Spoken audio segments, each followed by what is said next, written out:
Welcome back to the Convo Couch, everyone. Pasta Jardula is here. I'm Fiorella. And Johnny Sue is on the ones and twos. Why do you keep laughing? Because I say Pasta Jardula is here? Yeah, it's just weird. So welcome back to the Convo Couch, everyone. I am Pasta Jardula.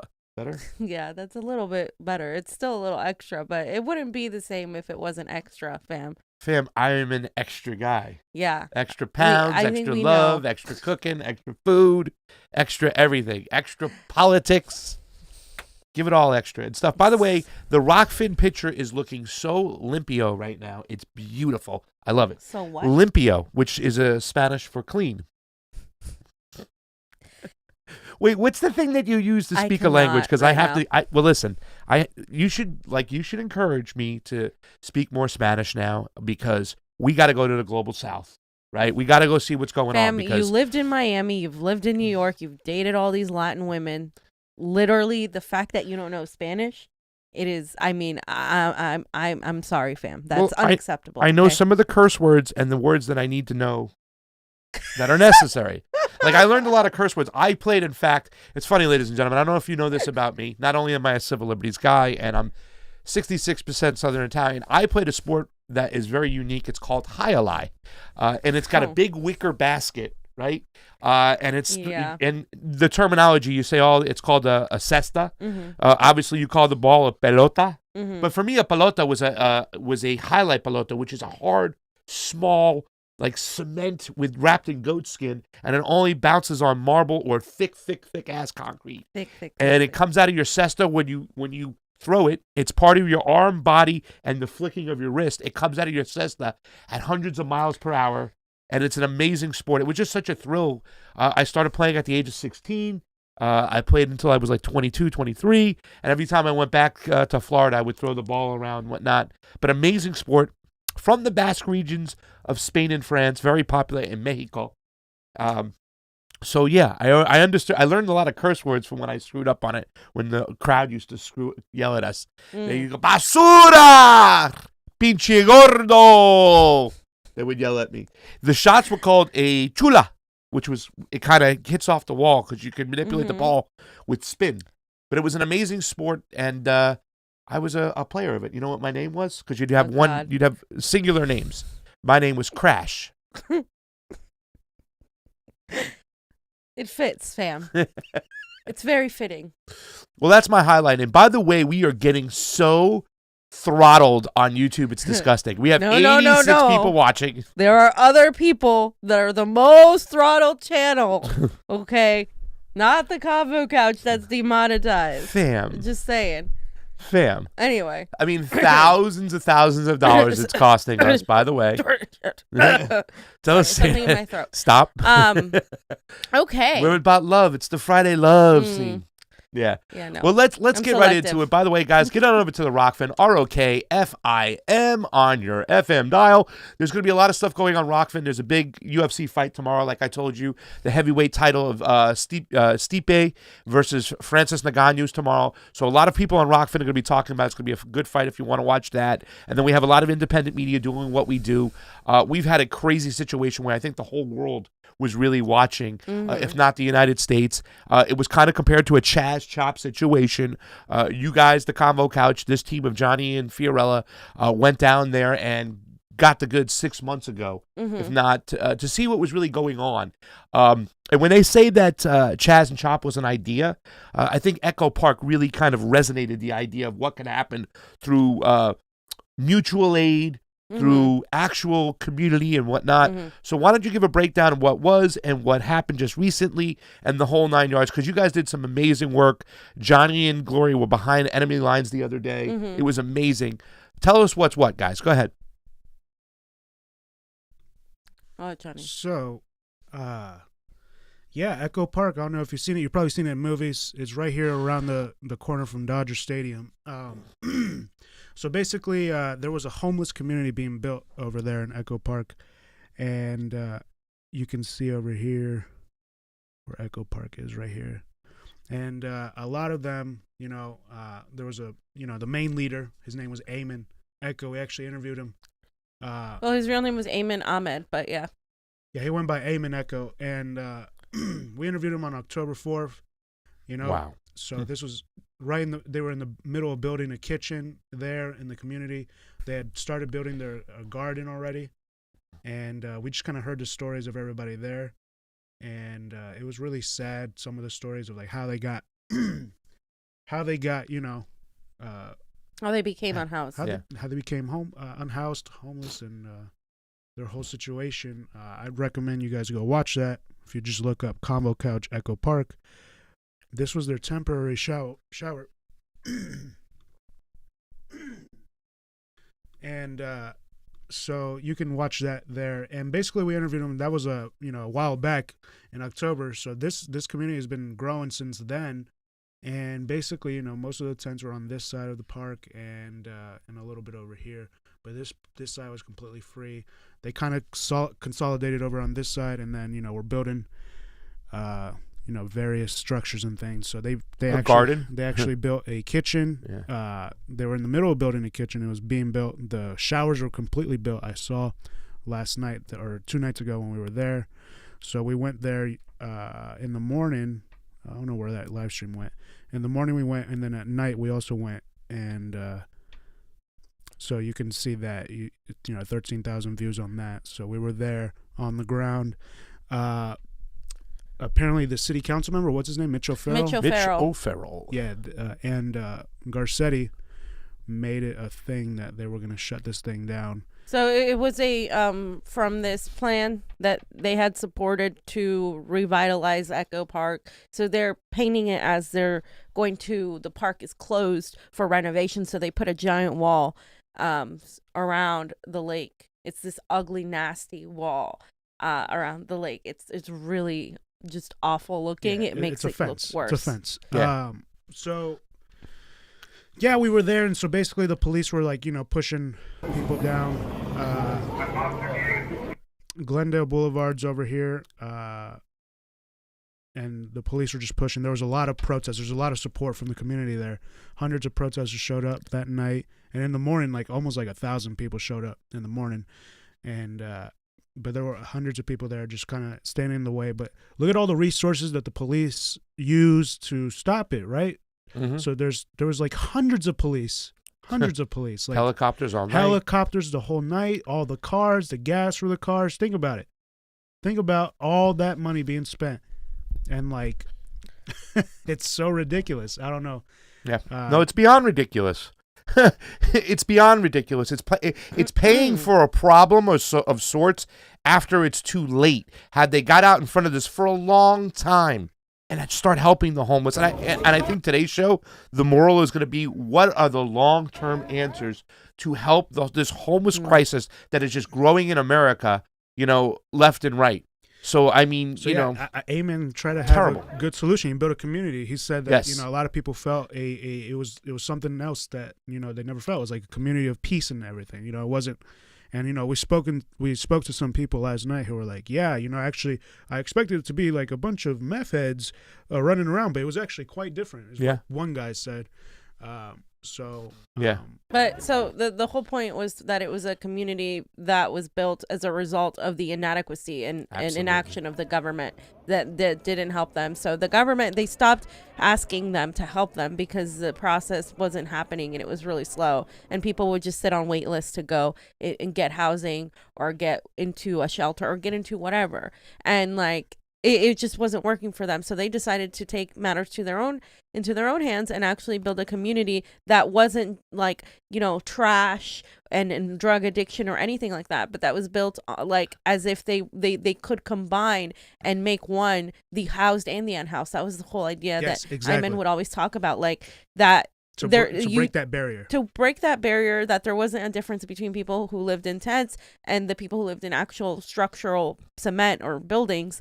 And so they could come together. That's why they had a garden. They had events where people from all over the community, not just that part, but all over the community of Echo Park would come into and participate in art, participate in food. They had food donated to them. They would make things like that. They had even movies, I think they were trying to watch, and they like Jonny said, they had built the kitchen. It was this attempt to kind of have an incorporation of the unhoused with with the whole community as a whole, to not see them as any different. They're people, they're human beings, they have hopes and dreams, they have a normal story like everybody else, and that was the whole point. And the vast majority of the community in Echo Park, as reported by Eamon, said that they were for them being there. They had zero problem bringing their families and their children in there. There was only like a couple people that really didn't like them. And we witnessed a lady last night who was a complete and total asshole, who really was just thanking the LAPD. Thank you so much. We love you for doing this. And she was saying shit to Jonny. You know, I wanted to go punch her, but I didn't. So she was just disgusting, a nasty lady. But she was like the first person I've seen that was like that, because like in the morning when we were all there, hundreds of people showed up in solidarity and support. So yeah.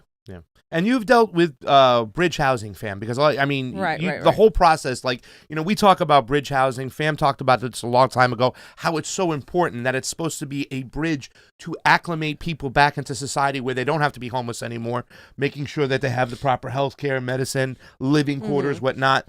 But as these things try to get built, the hypocrisy of the government and the city councils, who say they're all for it and stuff like that, never actually get it done, do they? Yeah, or it takes they've forever. gotten a few of them done, but it took like 3, almost 4 years for that to happen. Yeah. And it was city council meeting after city council meeting, and you know, the real estate developers show up and they're like, no, we can only do this here because we need to build high-rise luxury apartments. And it's always that fight with the real estate developers, because this is all it's going to come down to.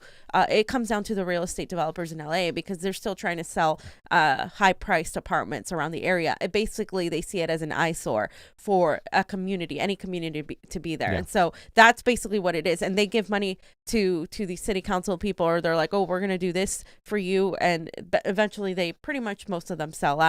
And Mitch O'Farrell lives in a nice little area for city councilmen. By the way, for city council, you either don't get paid or you get paid part-time. So I'm trying to figure out exactly how he has so much money. It's really interesting to me.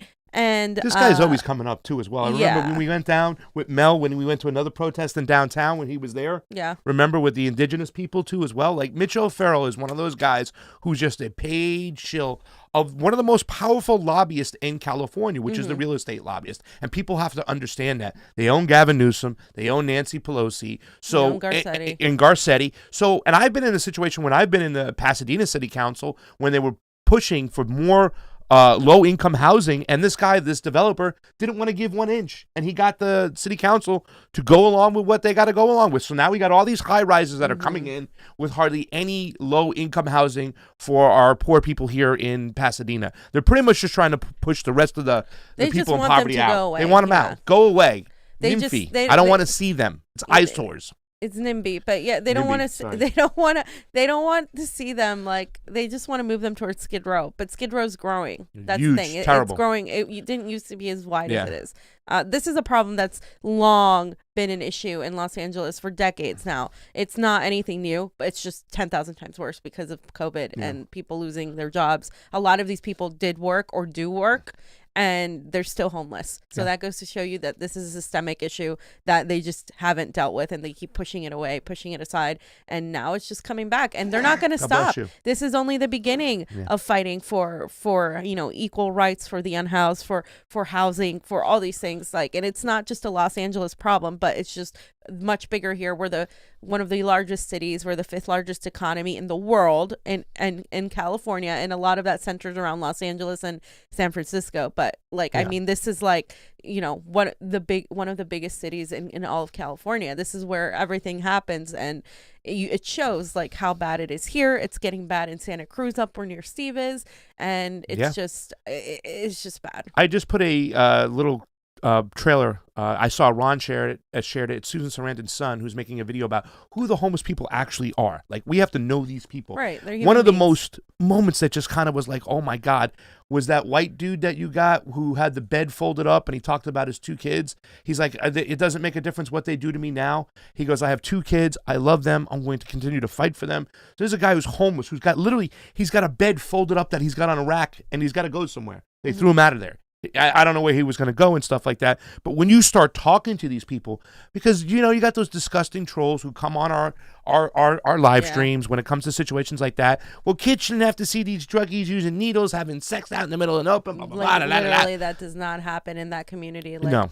If you go to Skid Row, maybe, like, of course, like, there are parts where that happens. And then that goes back to why, like, we need rehabilitation programs, because drug addiction shouldn't be criminalized. Like, it's an addiction, it's a sickness. Like, and there's that aspect. There's the aspect that a lot of these people who love they say they support their troops. A lot of your troops are homeless. They come back with PTSD. And this, of course, goes back to, why are we sending our people there? Oh, we're sending them to fight wars for rich men. So then it's all connected, every single thing. And that's what I want to make clear throughout in the next coming weeks too, when we start the Assange protests and the fuck censorship protests in front of CNN. I want people from all issues to understand that it directly, Julian Assange and press freedoms, directly impacts them. We have seen how the media like us is treated versus mainstream media, and how we are censored, and how in general the media is losing privileges across the board. Oh, yeah. And they got arrested last night. They arrested somebody from the LA Times. They arrested National Lawyers Guild lawyers. They arrested like other media that was not as credentialed. They arrested a bunch of people that they shouldn't have arrested. And by the way, if you are a citizen, a spectator, you are allowed to film. They can't tell you not to film, and that's what the cops have been doing, is telling you not to film. So your First Amendment rights have been infringed upon as well. Yeah, and it's funny because I was going to start to free Jackson Hinkle. Free Jackson. But Jackson actually joined the protest. Yeah. So he was there as a protester. Ah, yeah. Okay. But here's the thing too, fam. This whole thing about, it's not a hard copy, it's just a piece of paper. What's the number on the paper? Johnny has our badges where it has our number on it. You can see it's an LLC. You can go look it up and you can confirm that this is an actual media outlet. Yeah. But they don't want to do that. But the real media, MSNBC and CNN, they get to get let right in. Also, the Latino guy with the car, Johnny, that you talked to too as well. When you can just see, he's trying to abide by the law. He's trying to do everything right. He's trying to pick himself up, you know. And here's the disgusting, you know. I think we got to constantly have this conversation about the stormtroopers versus the actual people who give the orders. You know what I'm saying? But I would never take this fucking job. I mean, the helicopter thing. Did you want to play that video, John? Just disgusting. You know, and it reminds me of the Chelsea Manning video, right? About these guys. Well, you shouldn't have brought these kids to a gunfight. It's the same type of mentality. So great when they put the fuel dumps on these helicopters. I would have dumped it on Glendale Boulevard a long time ago. I'll bring the match. Wow. I mean, it's that same mentality. Think about it, right? And this is what I constantly say. We are a nation that sends people abroad to kill other people for resources. Yeah. And that's how our military operates. How do you think our police force is going to operate? It's going to operate exactly the same. Yeah. Yeah, so then this says, then there were the helicopters. 5 flew over Echo Park Wednesday night, costing $1,200 an hour to operate with no discernible function other than to mock the population they were using city funds to displace. Protesters documented helicopters above Echo Park beginning around 6 at night, remaining above the area until the official disperse orders were given by the LAPD around 11 p.m. They were there later than that. Yeah, they were there longer than that, and they were there again yesterday.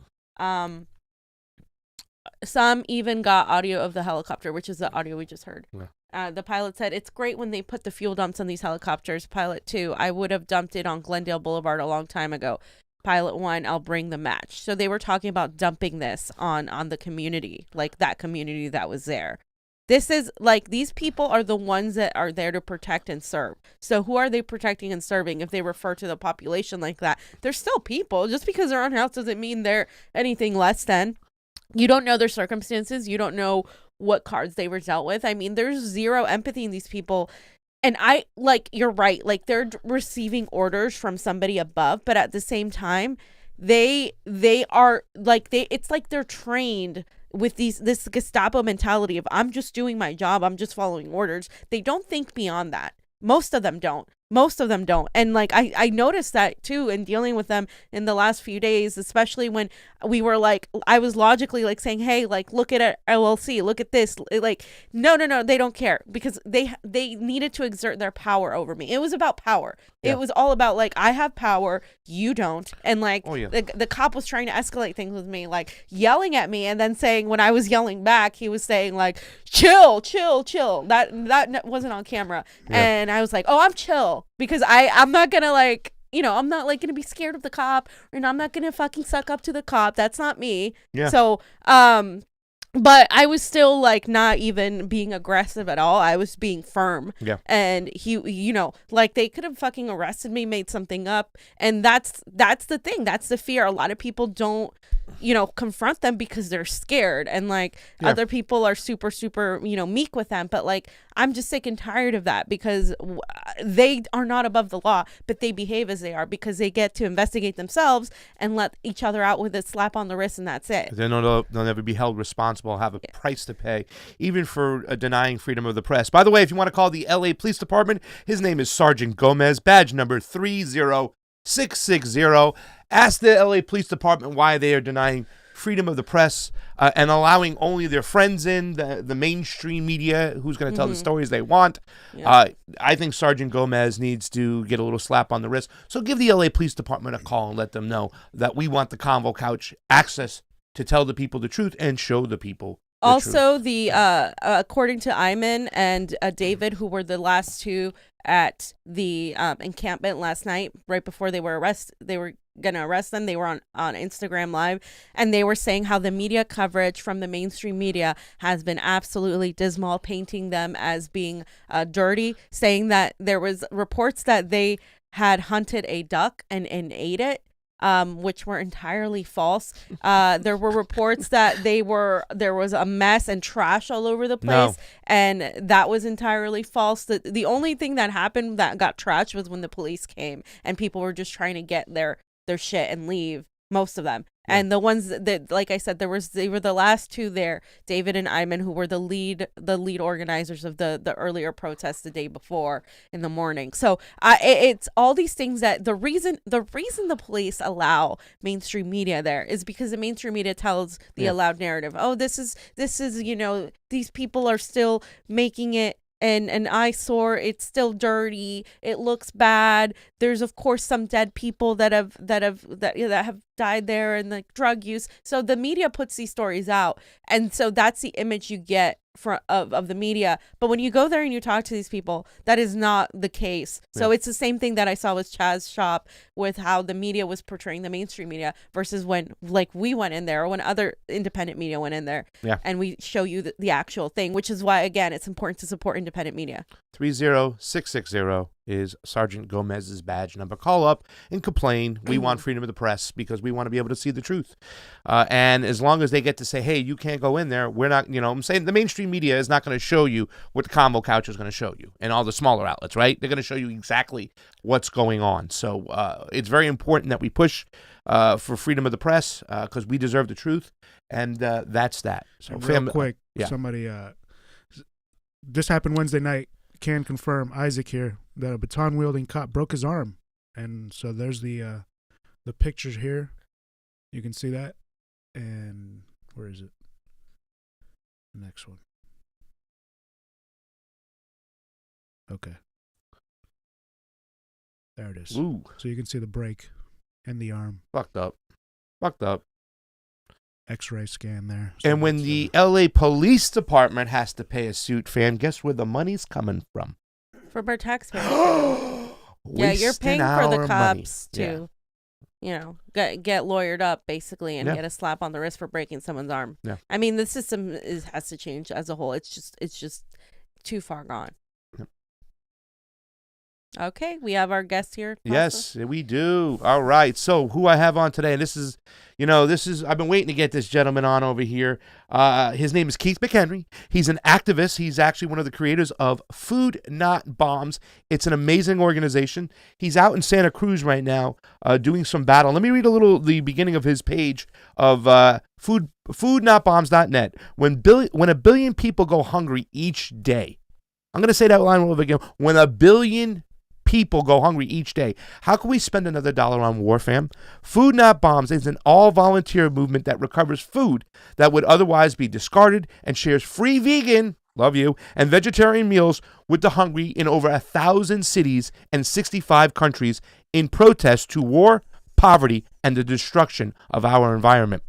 We are not a charity, but dedicated to taking nonviolent direct action. Our movement has no headquarters or positions of leadership, and we use the process of consensus to make decisions. We also provide food and supplies to the survivors of natural disasters and people participating in occupations, strikes, marches, and other protests. Please make a donation today. We have with us our man, Keith McHenry, activist extraordinaire. How you doing today, Keith?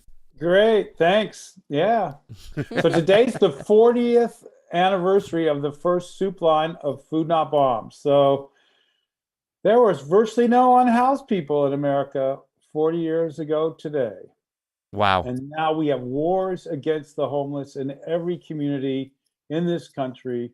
I've been watching the Echo Park struggle. It's heartbreaking because we have the same similar things up here, although fortunately Santa Cruz is a smaller city, so it's less cops, but still brutal. And you could see Bearcats were used to dislodge a homeless camp in, armored vehicles in Bellingham, Washington. There was brutality this week, beating up, injuring people, just as you referred to in Echo Park that happened in Minneapolis. The war is full on, and there's that saying, first they came for the homeless, but I was not homeless. And that famous quote from Dachau, actually, from the pastor Neiman, who was in Dachau. So we're in a full-on. It's frightening. I've been doing this, like I say, for 40 years, and I have not seen the level of repression that we're witnessing now against homeless camps, and it's out of pandemic. I just saw that San Jose, California, just announced they voted to start sweeping the homeless from there. And if anybody, and we're about to get another wave of potentially 2 or 3 million more people moving to the streets.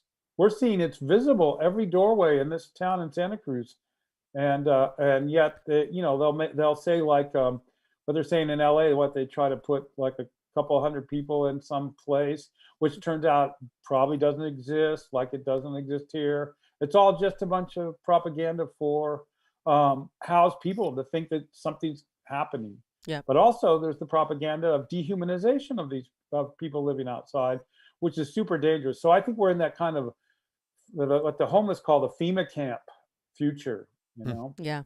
And we got to be concerned about that. Otherwise, our families and friends are going to disappear, and already people are worried that that's happened. I don't think that people have disappeared yet, but we are at this very edge of a catastrophe for millions of Americans. That's going to be worse than the catastrophe of living outside, which is already a huge crisis and horrible for any one of us living outside. You want me to do the first question? Or stuff? Well, listen, God, you said so many things right there. We can take this interview in so many different directions. But let's digress a little bit to 40 years ago today when you started the first Food Not Bombs program. What inspired you to do that, and what was the whole process like? Give us a little insight to that. Okay, well, we were actually a street theater group at the time. And our idea was that we would dress up like hobos and go out to the in front of the stockholders meeting of the Bank of Boston, which was being held at the Federal Reserve Bank near South Station. And we were going to say, look at the future. If the banks continue to invest the way they are, Ronald Reagan had been in office for a little over a month now, that'll look like we would have a future where people would have to stand in line to eat at soup kitchens. And we wanted to have this emotional impact of the people passing by to that visual image with the idea of building political support against those policies so people wouldn't end up living on the streets or having to eat at soup kitchens. And then that evening we had all this soup. I was a produce worker, and I've been getting the food that couldn't be sold and taking it to housing projects about 2-3 blocks away from the grocery store in Central Square where I was working at Bread and Circus.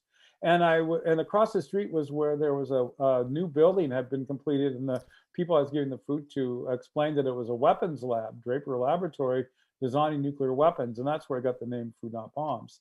So we've been doing some street theater, and our idea was to go to the stockholders meeting, but we felt that we didn't do enough organizing to get a line of people dressed as hobos to stand there to give that emotional impact. So I went to the Pine Street Inn, which was a shelter that existed in the Great Depression, and I gave a speech at about midnight to about 30, 40 people sitting around on benches. And they were all excited. Wow, a protest like the 60s, this is great. And they show up the next day and people were shocked. They go, wow, Reagan's in office only like a little over a month, and there's already soup lines in the United States. And we have literature about that if we didn't organize and push back, this would be common. And the guys that came to eat told us there was no food for unhoused people in Boston, and that we should do it every day. And so it was that evening we quit our job. We got together, we said, okay, we're all going to quit our jobs and do nothing but collect food that can't be sold, take it to public housing projects, to daycare centers, to Rosie's Place, the Bad Women's Shelter. And then we're going to do street theater with food every afternoon so the people living on the streets would have some food to eat. And lo and behold, 40 years later, millions of people live outside, and millions of Americans depend on soup lines to get their meals. Wow. And you were once arrested and spent time in jail. Can you tell us a little bit about that? Yeah, it was on the being arrested for doing Food Not Bombs was 94 times in San Francisco.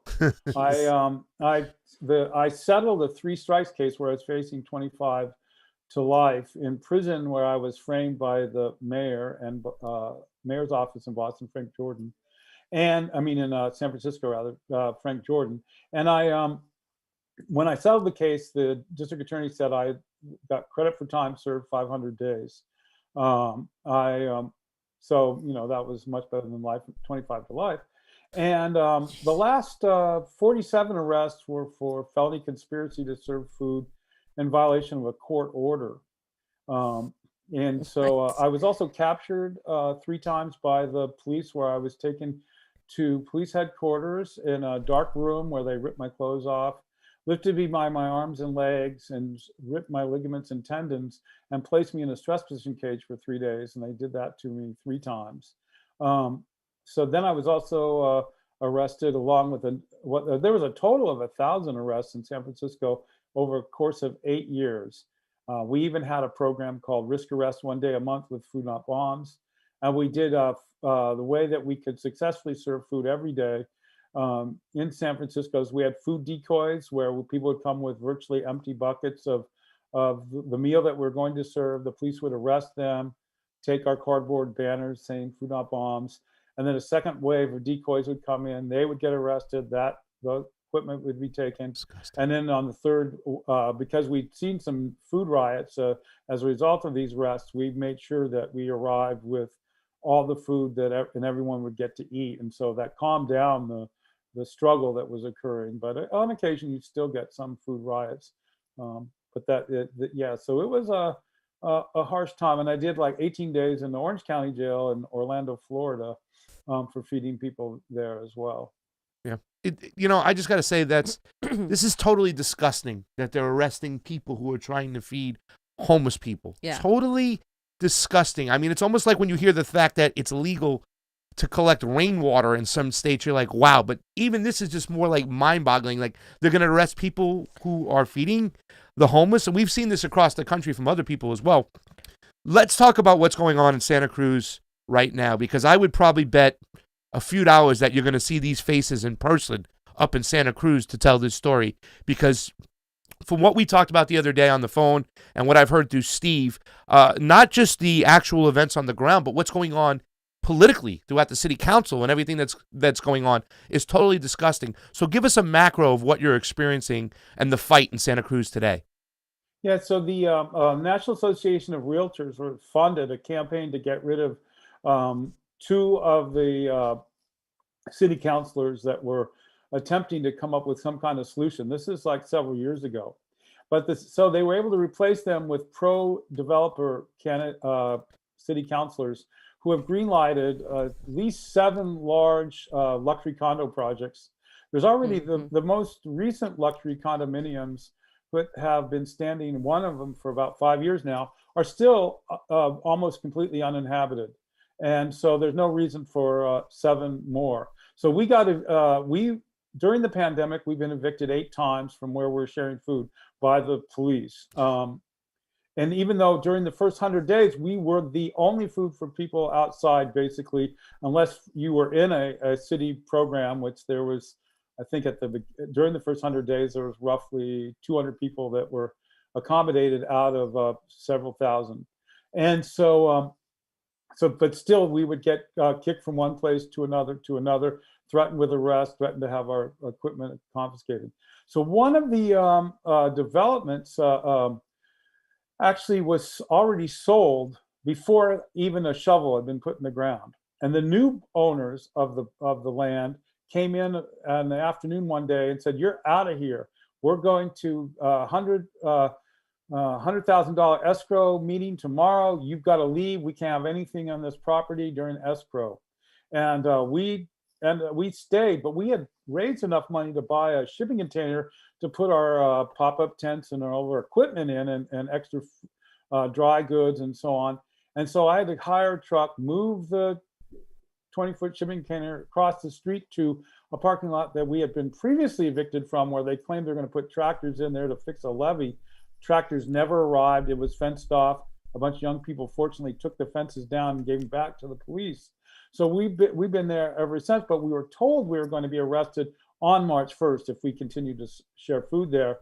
And we actually have looked for some other places to move to, but we have not found any other places. So we just remain there, and we share food there every day from noon to 4. We've done that every day since the beginning. We've served food every day from noon was originally noon to 6, but through the entire pandemic. So we've been the main consistent food for unhoused people in this community. Yet the city is now trying to, we also have litigation. We blocked a sweep like what we saw there in Echo Park, a smaller number of cops and 100 people living in a camp near the county building. We blocked it using their fencing that the police used to seal off an area of the park after they evicted a few of the about 50 people. We used that against them, blocked their entrance into the park. Wow. And we were 2 days later, the Santa Cruz Homeless Union and Food Not Bombs filed a lawsuit against the city, was granted a temporary restraining order. We still have an injunction. We have a hearing on March 30th to see if we can continue this encampment. But yesterday I was called to another police sweep by some people that were living on these tracks, and not bothering anyone. Cops said, "You got an hour to take your stuff down. If we don't see any progress, we're going to seize everything." And so this is like constant, all day, every day attacks against people living outside in Santa Cruz, with the blessing of the city manager, who is ruling by decree. Because of the pandemic, we have the meetings are not accessible to anybody, the city council meetings. And they're just going forward with this like aggressive anti-homeless program of theirs. Yet the number of people moving to the streets is just is ballooning right before our eyes right now. This is like, and they're creating a new law where you can basically not sleep outside anywhere within the city. Currently, that law, which is going to be reviewed again on April 13th, allows you to sleep for the hours of 8 at night to 8 in the morning on sidewalks on 4 of the major thoroughfares in town. But you have to be 12 feet apart in your little tent, and you have to pack it up, or you get a misdemeanor conviction after 3 interactions with the police. And you're likely to just get a blocking sidewalk ticket in almost all of these areas, because there's thin sidewalks, and a tent will go all the way from the curb to the wall of the buildings that they're in front of. So this law, they said, was too liberal, too positive to homeless people. So we're going to have to clamp down even further. And we can only imagine what the April 13th changes in this ordinance will look like. It will be frightening. It seems like they're criminalizing poverty further. So what is the next step that activists are taking to push back against this? And are there any city council people or local officials that are doing anything to help out? We do have one city councilor. She's completely powerless. She can't. No one will talk to her in the rest of the city council, basically. And she can't possibly introduce legislation or do any particular thing at all that would change events, unfortunately. So where our strength is in the fact that the actual regular people who housed and unhoused are pushing back, doing things like blocking the cops from doing sweeps, running. We have like a group of people that do a lot of garbage pickup. They actually that kind of thing to make sure the camps stay clean, remove the garbage, because the city and the county just lets the garbage pile up to make it look as awful as possible. And so we're doing that. And so really the hope is in community organizing, mutual aid, and exerting our own independence. So we told the city and the county that we're Food Not Bombs. We are our thing, you're your thing. We don't get told by you what to do. We don't tell you what to do, but when you invade our space and attack our human rights, we'll push back. But we're not, but we're independent, sovereign community organization, and we don't need to be bullied, and we're not going to accept being bullied. And I think that's important, that people start to really stand out. There's a flyer going around in community that said we're going to camp where we need to, when we need to, and no government's going to tell us what to do until everyone is housed. And that, I think, and that's what's happening. People living on the streets are not going to put up with this kind of repression when there is no place for you to go. And I think people are concerned that the number of millions of people moving to the street because of the theft of our resources by the super rich, by the governments that work in collaboration with them, by the sponsors of those governments, is going to be so extreme that it's going to be up to us to make sure that we have our own media, that we have our own resources for food, housing, and healthcare, and so on. We cannot depend on the governments and the corporations to be there for us. So we're going to have to create our own society, our own community, and we're going to have to protect ourselves from these aggressive institutions that are really about greed, money. They're just it's outrageous human rights violations, and it's happening everywhere in the country. It's happening around the world, and you can see people are pushing back in India, all over Europe, Middle East, Latin America. I mean, there's a global uprising that's occurring, and we're a part of it. And I encourage everybody to participate, because otherwise, the working people, over half of America was already in poverty before COVID. Now, it would just, who knows what the percentage of us that are living in poverty is now. Yeah. What's the population of the homeless in Santa Cruz? And also in Echo Park, we saw a lot of support from the actual community and the renters and some of the homeowners around that area, correct? Mm-hmm. Is there any love or support from Santa Cruz citizens that have houses or renting whatnot to support the homeless? Oh, absolutely. I think that is one of the reasons, for instance, that they, could not get rid of Food Not Bombs, because we have massive community support for what we're doing. I mean, we were the only people out there for the whole pandemic, and they saw no evidence of everything the city and the county did was like egregious. So and then when we put out the call to block the police from doing the holiday evictions in San Lorenzo Park, the community came out. We have a lot of support, and I think that does concern the authorities in power. They've actually had to capitulate on some cases. For instance, they're actually proposing that there be a temporary camp as part of the trying to get rid of the injunction to move everybody about 100 yards down the hill to another area of the park, which when they started their holiday evictions was, we don't care, they can find some doorway to live in. But now every doorway downtown has got people living in them. as well as the park is becoming, more and more people are moving to the park, and more areas of the highways and any kind of open space is now becoming a camp for unhoused people. And the population is just is building. And what is beautiful about the camps are people come out of their houses with food, with clothing. They share their telephones. I mean, there is a huge, because almost everybody now that's working class is, one paycheck away from the streets themselves. They already have had relatives that have been forced onto the streets. There's millions of us. I guess there's around 40 million Americans that don't even know if they're going to be able to keep their housing, because we don't know really what the outcome of the ends of the housing moratoriums are, eviction moratoriums.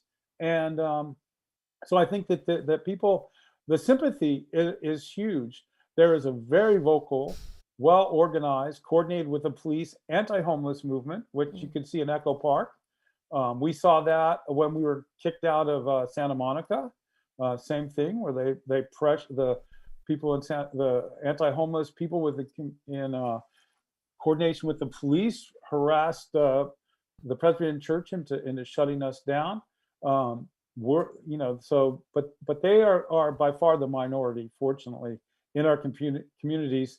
The only thing is that they are also funded and supported and backed by not only the police, but large investment firms and real estate speculators. And so that's where their power is, but we have the power of majority of the people, which is fortunate. What's the population number of homeless there again? Okay, well, the official number of unhoused people in Santa Cruz is 2,000. That is based on a point-in-time count of about 2 years ago during a very heavy rainstorm. Point-in-time counts are traditionally extremely undercounting of people. The theory, allegedly, of using a cold day in January to do that count was that they would just be able to count all the people in the shelters and they'd somehow have an accurate count. But the reality is most people are not in shelters. Shelters are similar to minimum security prisons. They are not, whenever I've been unhoused, I never went into a shelter. I think many people that live outside, we see this with the violent repression of the camp in Minneapolis, where people it's like below zero, and people are saying, I'd rather be out here in my tent bundled up than being bossed around in some government-run shelter. So that is here the shelters are out on the edges of town. You have to catch a van to come and go, and you have to be on their schedule. They have been less militaristic in operating these shelters since the pandemic started than they had been before, and that's largely because the people managing them before all resigned their positions or retired when the pandemic happened, because it was not clear whether their pensions would survive, things like that. So there was a huge shake up of leadership within the county and in the city. You talk to people in the county or in the city, they have no idea what's going on. They're new here to town, and they don't have any idea what the logistics are here. We're a tourist town. Tourism is not real big thing anymore. There's some reports that 85% of the hotel rooms are vacant in this town, and we have people living outside of newly constructed hotels that have not ever had a person sleeping one night in them, and yet the city and the county has been unwilling to actually acquire those buildings and place people in them. I rented hotel rooms early on in the pandemic to try to embarrass and force the city to deal with the situation. Spent $20,000 in the first month of the pandemic. I housed 180 people for several nights, and saying, look, you've got $500 million by the governor of California to put people in hotels. We've got empty hotels. Put people in those hotels, and yet there's only a fraction of the total number of people that were living outside at the beginning of the pandemic housed in those hotels. I lost one of my best friends, Bob Reese, who had a heart failure and had a number of strokes. I tried to get him into a hotel. I spent much of the year trying to get him into a hotel, and he ended up dying before that was happened. And this is sadly common. Have just to wrap it up here, a lot of people get angry at the police officers, understandably, because they're the ones that are there to secure the areas. Here, the sanitation department is the one that actually does the sweeps, but the police are obviously there to make sure they do it. But isn't the order coming from actual officials like city council and the mayor? So my point is, should activists direct their anger more at the people giving the orders rather than the police? Yes, in our experience, we have actually started to make allies of the rank and file cops on the streets, because they see us every single day handling really life and death issues. They know that we are serious about resolving our own problems and taking care of our community. So we have a lot of solidarity with them. It turns out that one of the sanitation workers that comes by our area and is responsible for picking up the trash and the dumpster and everything at where we share food, she lives in her car. She cannot afford, as a city employee, to rent an apartment in Santa Cruz.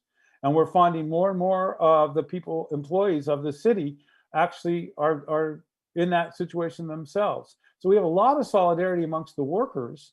And in fact, we were able to break the back of the real estate industry and the mayor and city and the board of supervisors in San Francisco by our relationship with the cops. At one point, a lot of the cops who were arresting us, we were pointing out that we spent more time together than we did with our wives and families. So there was in January of 1995, I was captured by a large number of police, taken to police headquarters, and they begged me to ask Food Not Bombs people to stop yelling at them for taking the food and arresting them. And I go, well, it's true. Your bosses are the same enemies that we have. And we never got arrested again after that meeting. And that was the end of the last of the 1,000 arrests happened when the rank and file cops basically went on a soft strike against brutalizing us. And we talked to the cops and say, look, your families are moving to the streets. Your families are going to be eating at Food Not Bombs. We understand the situation. You're working class people. You might be making a lot more money than a lot of us, but you still are living in America and you're watching your families descend to the street. The main guy that's trying to get rid of me from the city who works with the fire department, I know him because his daughter ate at Food Not Bombs and was homeless and lived on the streets. So there is a certain alliance that can be happening, but it's going to be hard. And this is how any social change and revolution occurs: is once the military and the police realize that they have more in common with the people they're brutalizing than with the masters, then they'll put down their shields, they'll put down their batons, they'll stop the pepper spraying. But this could take years. This could take years to accomplish. But so to recognize the humanity, but I do still, just like the name Food Not Bombs says, we should be diverting money from the military towards education, healthcare, other things that people need. Defunding the cops is the same idea.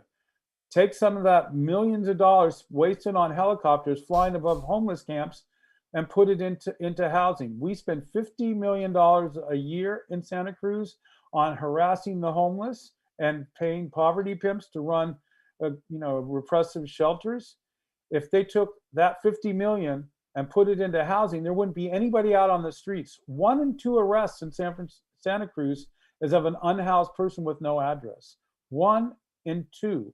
Half of the police budget in Santa Cruz is spent on harassing homeless people. You take that 1/2, you could build units for every single person that lives outside, and they would have half as much work to do. So and that's where the name Food Not Bombs comes from. There were virtually no homeless people when we started 40 years ago today doing our first soup line, and now there's millions of us. So we know that everyone can be housed And that is our goal. I think you answered what was going to be my next question. What is the long-term solution? You just gave it to us right there. And I think that's an amazing tactic, fam. I've never heard that before about with the police. You know what I'm saying? I have a hard time thinking that a lot of the LAPD would. Just my experience. It'll take a while for my the experience LAPD with to them. calm down. Yeah, I don't know. But I mean, maybe if they see the mirror turned on themselves. And, maybe. you know what I'm saying, they see people being sympathetic to them or compassionate to them, maybe some of them will realize what's going on. I'm not saying it is the solution, but I've never heard that tactic before, and I think you laid it out macro-wise what we have to do. Give us Johnny, you have a question? Johnny, our engineer, has a question. Okay, cool. Keith, I was perusing your website here, foodnotbombs.net, and it's a great website. I noticed down here that you got the, what is it? Where is it? Oh, it was here. Hold on.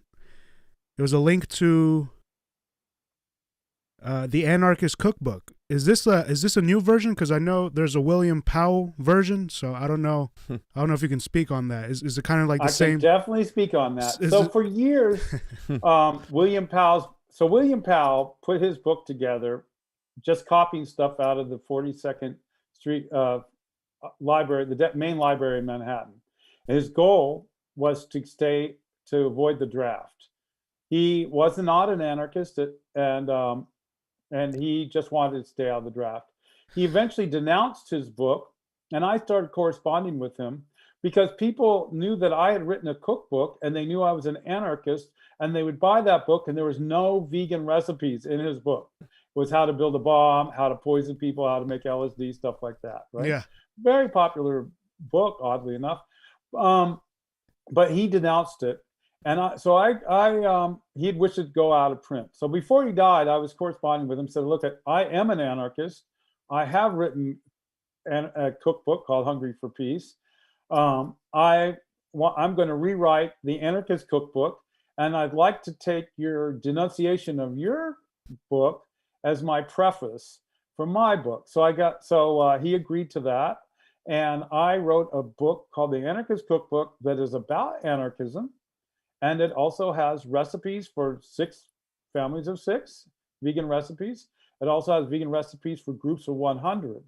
But it has recipes on how to organize protest tours, concerts. It has the history of,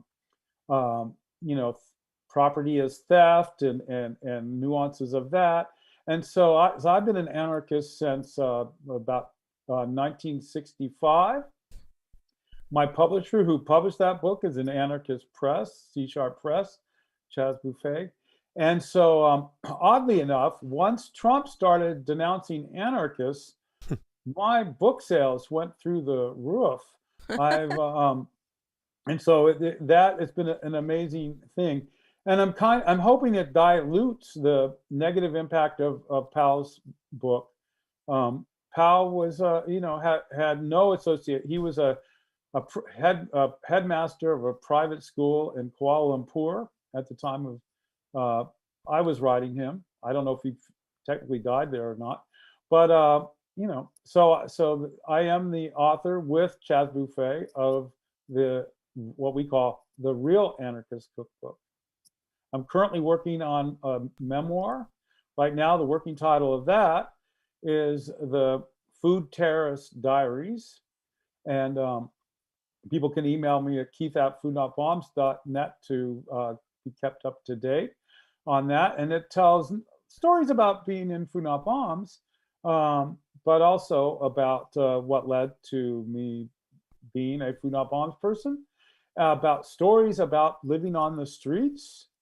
It's got a little, has one chapter when I was homeless and tried to rob a McDonald's, things like that. So, yeah. Wow, that's great. That's amazing. Great. No, Keith. and it has an intro from Chris Hedges, so that's really interesting. Yes. Too. Yep, Chris Hedges wrote, and then the intro to my first 2 books was by Howard Zinn, who was a dear friend, and I have a little mention by him in People's History of the United States on page I think 617, and he called me a young man, and I called him up and I said, I'm not dead yet, I can't be in a history book. And he just laughed, and he was a great person. So he passed away Santa Monica while on the speaking tour, unfortunately.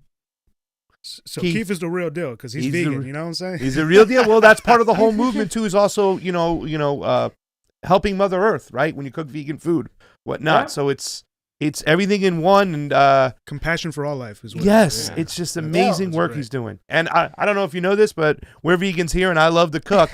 So yeah, I love to come up there and cook with you one day to help some people out and stuff. You do amazing work, my friend. Thank you so much, you guys. It's beautiful. Thank you for inviting me on. That's so cool. Are there any more questions? I'd love to. I mean, this is the way to change society. Is to be doing these podcasts and when in the history of Food Not Bombs, we did things like we started a bunch of pirate radio stations with our friend Stephen Dunifer. I had a station with a friend Richard Edmondson and Joe Swanson, one of the co-founders of Food Not Bombs, called San Francisco Liberation Radio.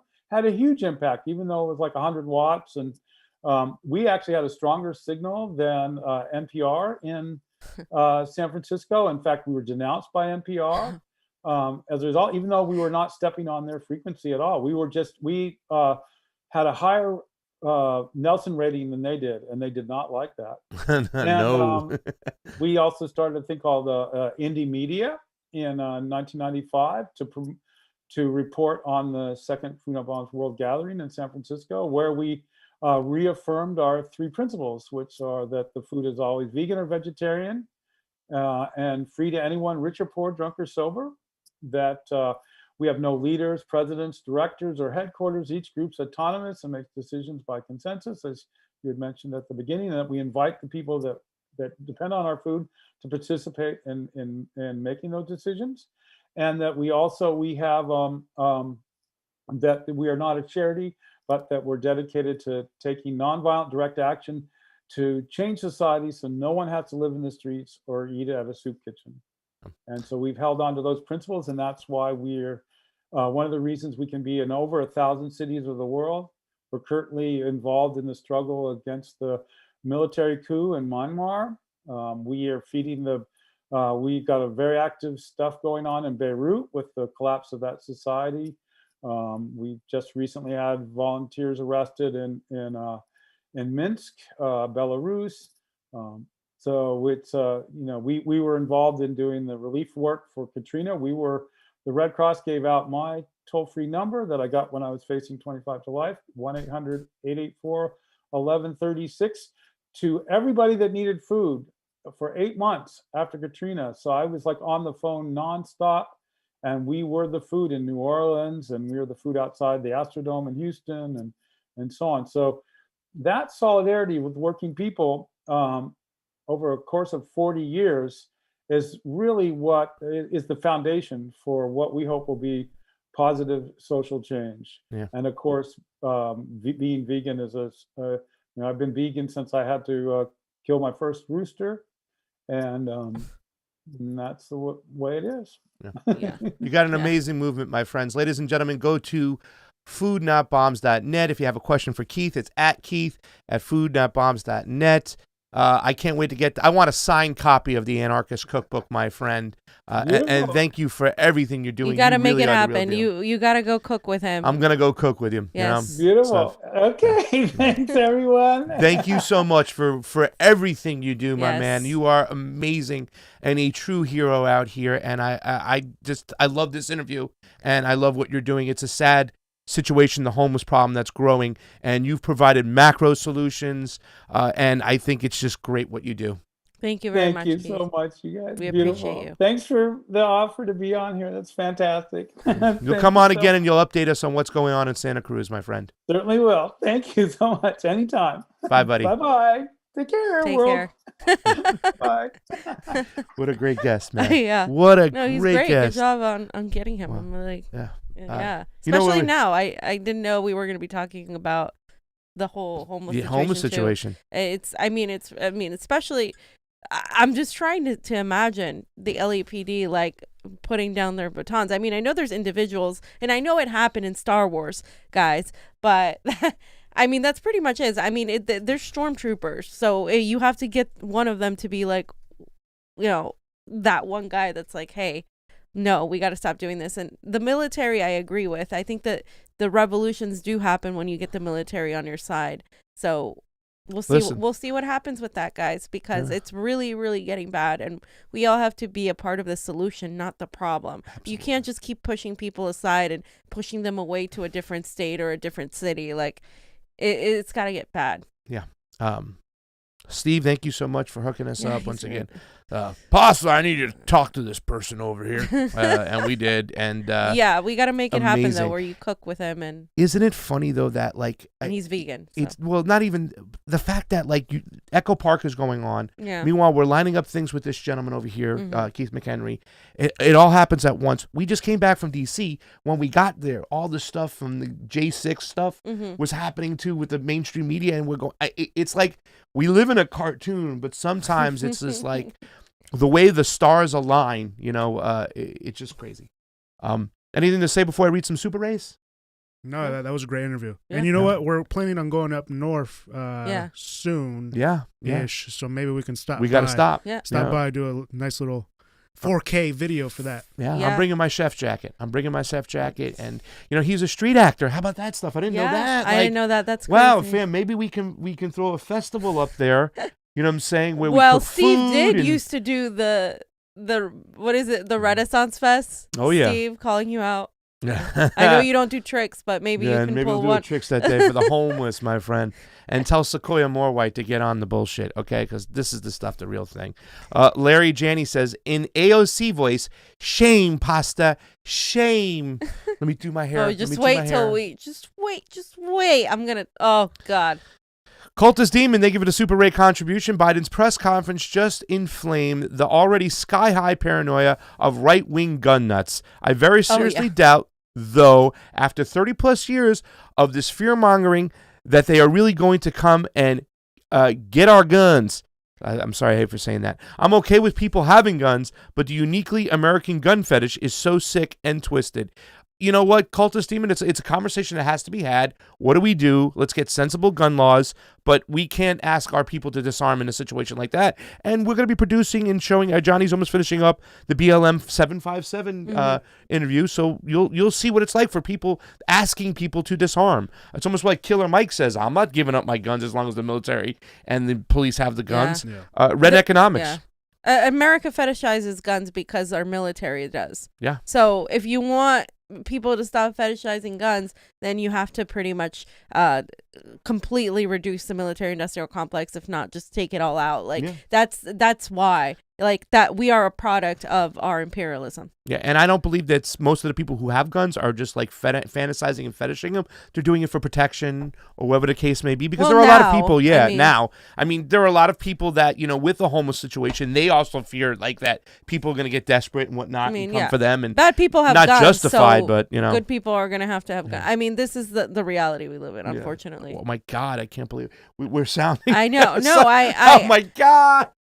I'm like, I've done like a whole 180 on this. Like, I admit it. Like, I was very much like, I don't need guns. We don't need guns. We, like, you know, I would live in a society still, ideally. Yeah. I would live in a society where you don't have guns. We all live in peace, and there's, you know, everybody's just smoking a joint and we're all fine. We're not in that society. We're not in that world right now. And we can get there if we try, fam. But we're not going to get there if we all get shot and killed when all these powerful people have guns. It's just like, you know, these shows like The Walking Dead. It's like these awful people are going to have guns. What are you going to do? You need to protect yourself. Like you can't. The powerful have guns. I'm sorry. They have weapons. We cannot give up our guns. Like I said, I want a gun to protect me from the CIA more than anything. Red Economics says the majority of Americans are closer to being homeless than they ever being in a millionaire than they are to ever being a millionaire. I'm sorry. The majority of Americans are closer to being homeless than they are to ever being a millionaire. Yep. And that is so true. Really, they're one paycheck away from being on the streets, out of their house. Keith said it, and it's a scary situation. Jim Garrison, police invade Echo Park. Obviously, the Convo Couch brought it to you. The Convo Couch was there. Johnny and Fee did some great work 6 months ago almost, or 5 months ago, whatever it is. But it was amazing. Trey Wright, fuck the police. I got you, Trey Wright. I know what you're saying. I say fuck the city councilmen who are kind of pulling these strings. Look what Keith McHenry said. They had 2 councilmen that were on there, and they had them removed. The real estate lobbyists got them removed. It's all about the real estate lobbyists here in California. Yeah. It's all about. We should have probably asked the name of the one city councilman that was trying to fight, even though she has no power, just to say her name and praise her for fighting it. Anybody who's going to take on the interest of big money and big power should be put in a spotlight. Cultist Demon says, I actually liked the law and order slogan of the right, but I would add, that includes the police. No one is above the law. That is a serious problem, fam. They investigate themselves. They're never held accountable. If you hold the bad police accountable, there'll be less of them. Yep. So, Reeve Barker gave us a little love. Thank you, Reeve Barker. It is always appreciated on the couch. Same with Jindo. It is always appreciated on the couch. And holla is mail. I love the holla at holla. We love you. Thank you so much for the generous donation. And Emblem Fate. It's Emblem Fate. No, it's Emblem Fate. Thank you. Say what you want about Trump. He would always spend hours pointing the reporters he called fake news. People hated his tweets. I hated what was in them. Now, dementia Joe Biden is doing the same thing, is hiding, and the media is helping him. It's disgusting. They won't even do a State of the Union. No, I agree. I agree. It's leading us into the first segment today after the interview. So true, Emblem Fate. By the way, there's 71 people watching on the Rokfin, Rokfin. Get on over. On the YouTubes, we got 333. Get on over. Sign up for free. It's a free account. Watch us over there. It's the Rokfin Revolution. The other night when they were out there in Echo Park, we were trying to encourage people to go over there because YouTube can sometimes cut feeds, shut stuff off. They want to hide their empire ways and not let you see what's really going on. So please do so. But yes, what you just said, Emblem Fate or Emblem Fate, either way you say it, is true because we had this first press conference almost 60-some odd days after Biden gets in office. And it was so disgusting, fam. It was organized. He had a list of questions. He had who to call on. He stumbled throughout the whole goddamn thing. It was just totally disgusting. And once again, you say Donald Trump. Well, you hate him, but what would Donald Trump do? Who are you from? What outlet? Oh, you're fake news. Or who are you? Okay, ask your question. He would at least take it on the chin. He would have allowed the Convo Couch ask questions. He would. No, we're independent media. Oh, okay. If the Convo Couch got in the room, we would get a question from Donald Trump. If the Convo Couch got in the room with Joe Biden, we wouldn't get called on. He had his list of people. Yeah. He had his notes. He knew his speaking points, his questions. We wouldn't even get in the room. Yeah, we wouldn't even get in the room. Let's be honest. But if somehow we did, they put us. It was funny because one guy kept putting his hands up like.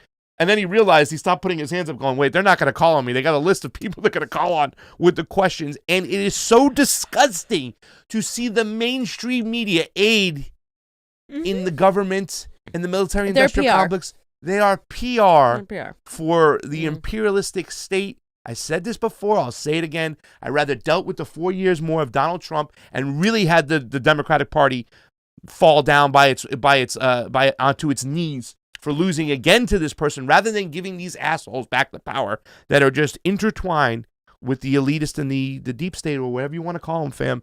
It's pretty disgusting. I mean, they're both intertwined with the deep state and the elitists, but the Democratic Party has the media, the more liberal media in control, which is there's more of it on national networks, right, on the channels. So they get to just run PR for Biden. So Pasta. Yes. Well, the news conference last night was a joke. I hope most people didn't watch it.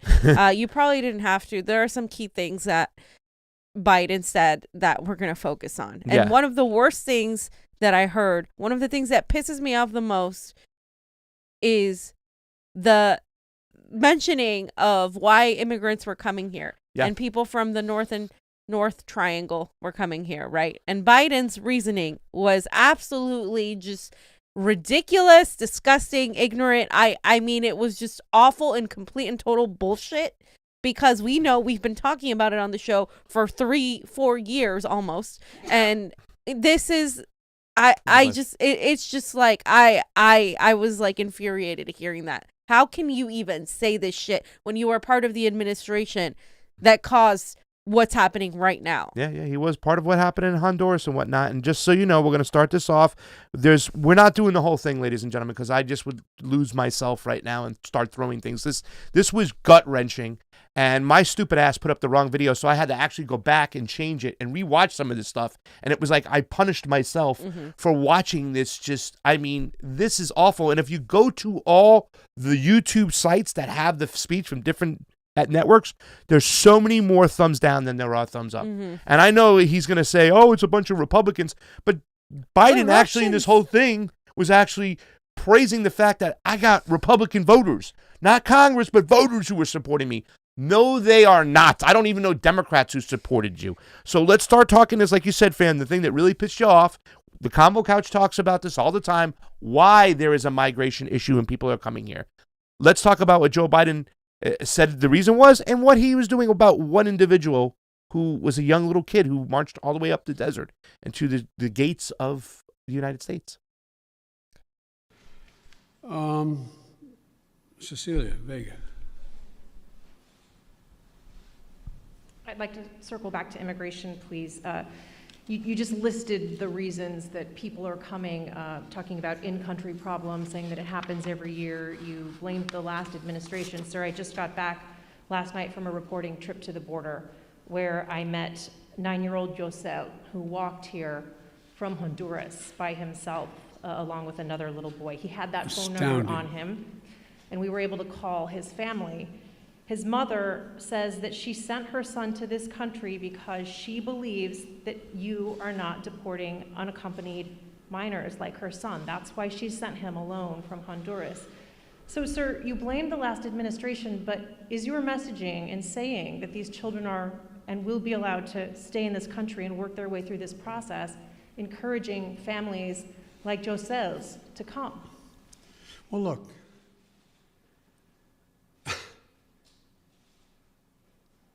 The idea that I'm going to say, which I would never do, that if an unaccompanied child ends up at the border, we're just going to let him starve to death and stay on the other side. No previous administration did that either, except Trump. I'm not going to do it. I'm not going to do it.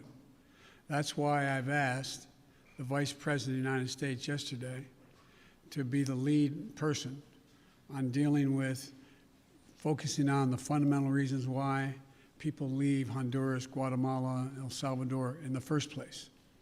It's because of earthquakes, floods. It's because of lack of food. It's because of gang violence. It's because of a whole range of things that when I was vice president had the same obligation to deal with unaccompanied children. I was able to get it slowed up significantly by working with the heads of state of those communities to do things like in one of the major cities, the reason people were leaving is they couldn't walk the street because their kids were getting beat up or shot or gang violence. Well, what I was able to do is not give money to the head of state because so many are corrupt, but I was able to say, okay, you need lighting in the streets to change things? I'll put the lighting in. We got a contractor. We got the type of lighting. We paid directly to the contractor, did not go through the government. And violent crime significantly was reduced in that city. Fewer people sought to leave. When this hurricane occurred, the 2 hurricanes, instead of us going down and helping in a major way so that people would not have a reason to want to leave in the first place because they didn't have housing or water or sustenance, we did nothing. We're going to do a lot in our administration. We're going to be spending that $700+ million a year to change the life and circumstances of why people leave in the first place. That mother did not sit around on the kitchen table and say, you know, I got a great idea. Why I'm going to make sure my son gets taken care of is I'm going to put how old was he or she? He's 9. I also met a 10-year-old. A 9-year-old. I'm going to send him on a 1,000-mile journey across the desert and up to the United States because I know Joe Biden's a nice guy and he'll take care of him. What a desperate act to have to take. The circumstances must be horrible. So we can do something about that. That's what the vice president's going to be doing. What I did when President Obama asked me to come and deal. I was in Turkey at the time. He said, you got to come home and take care of this. So we put together a plan, and it had an impact. And so the question here is how we go ahead and do this, what we do. There's no easy answer. Quick follow, if I may. Do you want to see these unaccompanied minors staying in this country, or should they be deported eventually? Well, the judgment has to be made whether or not, in this young man's case, he has a mom at home. There's an overwhelming reason why he'd be put in a plane and flown back to his mom.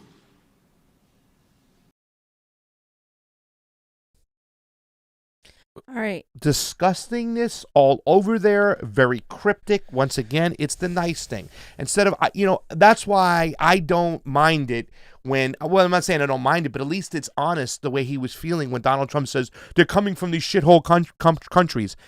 Well, Joe Biden is almost saying the same thing, except he's just being nice and putting the rainbows and the flowers on it and stuff. Well, it's hurricanes and earthquakes which cause people to come, and I'm not going to give the government money. I'm going to go put the lighting in myself, so that's going to stop. Like, street lights are going to stop people from coming up here, and you're saying you're not giving that money to that government when you do certain things, but you still give money to that government, and that's a government that's propped up by the United States corporations to have resource extraction from the North Triangles, turning that country into hell, and that is why they are coming here. And you, my friend, Uncle Joe Biden, were part of that problem. And then finally saying that we're going to put this kid on a plane and send them back shows that they're going to deport more people than this last guy, Donald Trump, just like the Obama administration deported more people than Donald Trump, fam.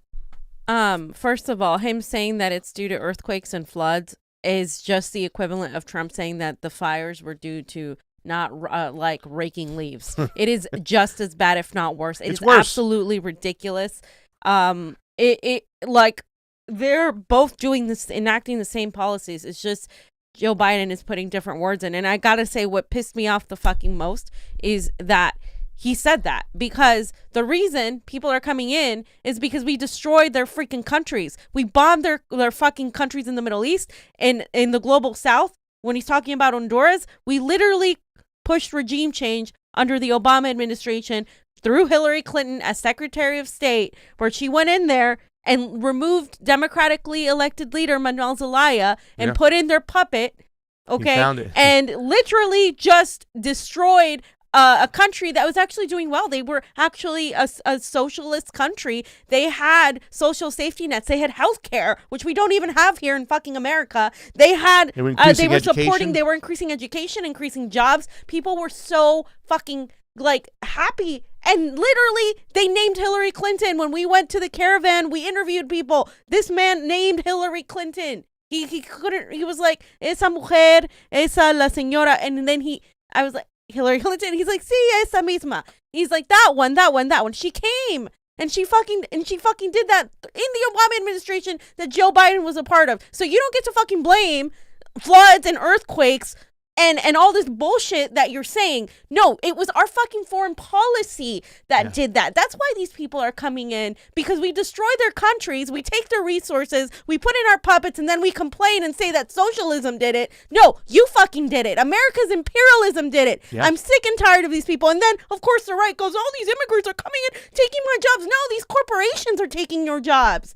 People like Joe Biden through fucking NAFTA and TPP. Yeah. It's funny when outsourcing your fucking jobs. That's what they're doing. That's who's taking your fucking jobs. Yeah. Like, stop blaming the immigrants. Jesus Christ. Well, and then Joe Biden gets on there acting like, oh, he's a good guy. I'm going to send this kid back to his mom. You're sending this kid back to a fucking war-torn country. Because of what we caused years ago, and you're praising yourself as a nice guy, patting yourself on the back, and the mainstream media isn't calling him out because they're all a bunch of cucks who just do the bidding of the empire, and that's all they are. Absolutely. And I'm so fucking sick and tired of it. We need to clip that out. Somebody get that going on, because that was great, fam. I mean, totally.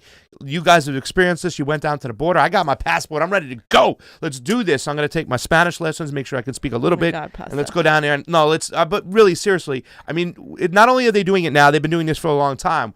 The whole banana thing I talked about in the late 50s, the coup against the government there, which was a socialist government, that they removed him so the UFC can go in there and steal their natural resources. That banana was being able to use to nationalize the people for education, medicine, the whole 9 yards, infrastructure, and we took it away from them so individuals in corporations can make millions and millions of dollars. And it was so interesting when I talked to Eagle Ed Martin, we had the video, go back and watch it, and I presented that. He goes, it's kind of funny. I've never heard a lot of people present that.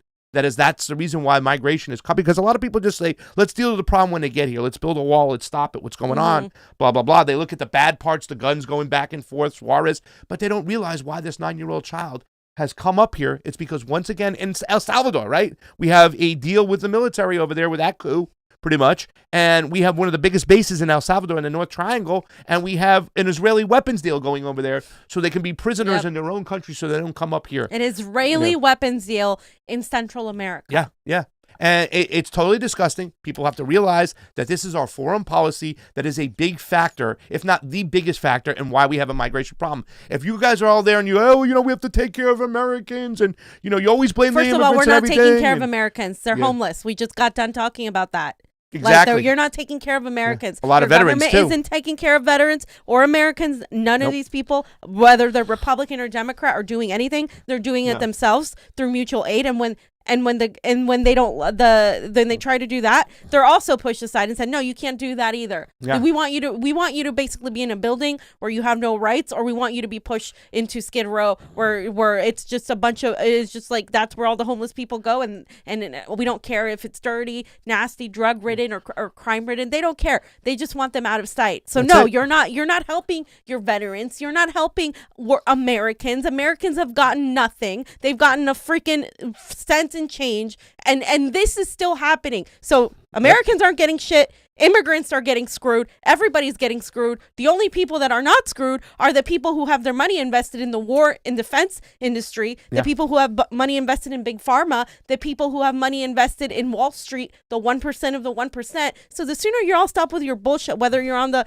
Democrat or Republican Party, you should leave both fucking parties. Absolutely. Number one. And number two, you should stop blaming other people who have nothing to do with your situation. Yep, yeah. And well, fam, it's, when it's 750,000 homeless people on the street, and that's a low number, like, once again, a ballpark number of sorts and stuff like that. There's other groups, advocacy groups out there that say it's over 1 million, and it's definitely going to be over 1 million no matter what on the low end after this pandemic and stuff. So when you have that many homeless people, it's not about the Republican mentality of like, well, these people just need to pull themselves up by the bootstraps and stop being so poor, stop doing drugs, make something out of themselves. When you have this big of a problem, it's a systemic problem, and we have to take it on. And I tell Republican people all the time, Republican, conservatives who are like, no, it's about individual responsibility. Well, there's a lot of homeless vets out there, a lot, that have come back from fighting these wars, not for democracy, but for imperialism, for corporations, and they have PTSD.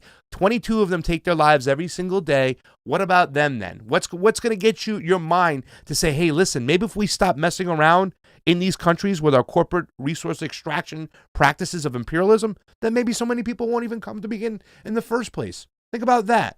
So here's Joe Biden. Look at those whitey eyes, fam. I don't know what they're giving him, but maybe we need to take some of that vitamin C. Look at that. He looks like that's a condor with a beak. Go ahead.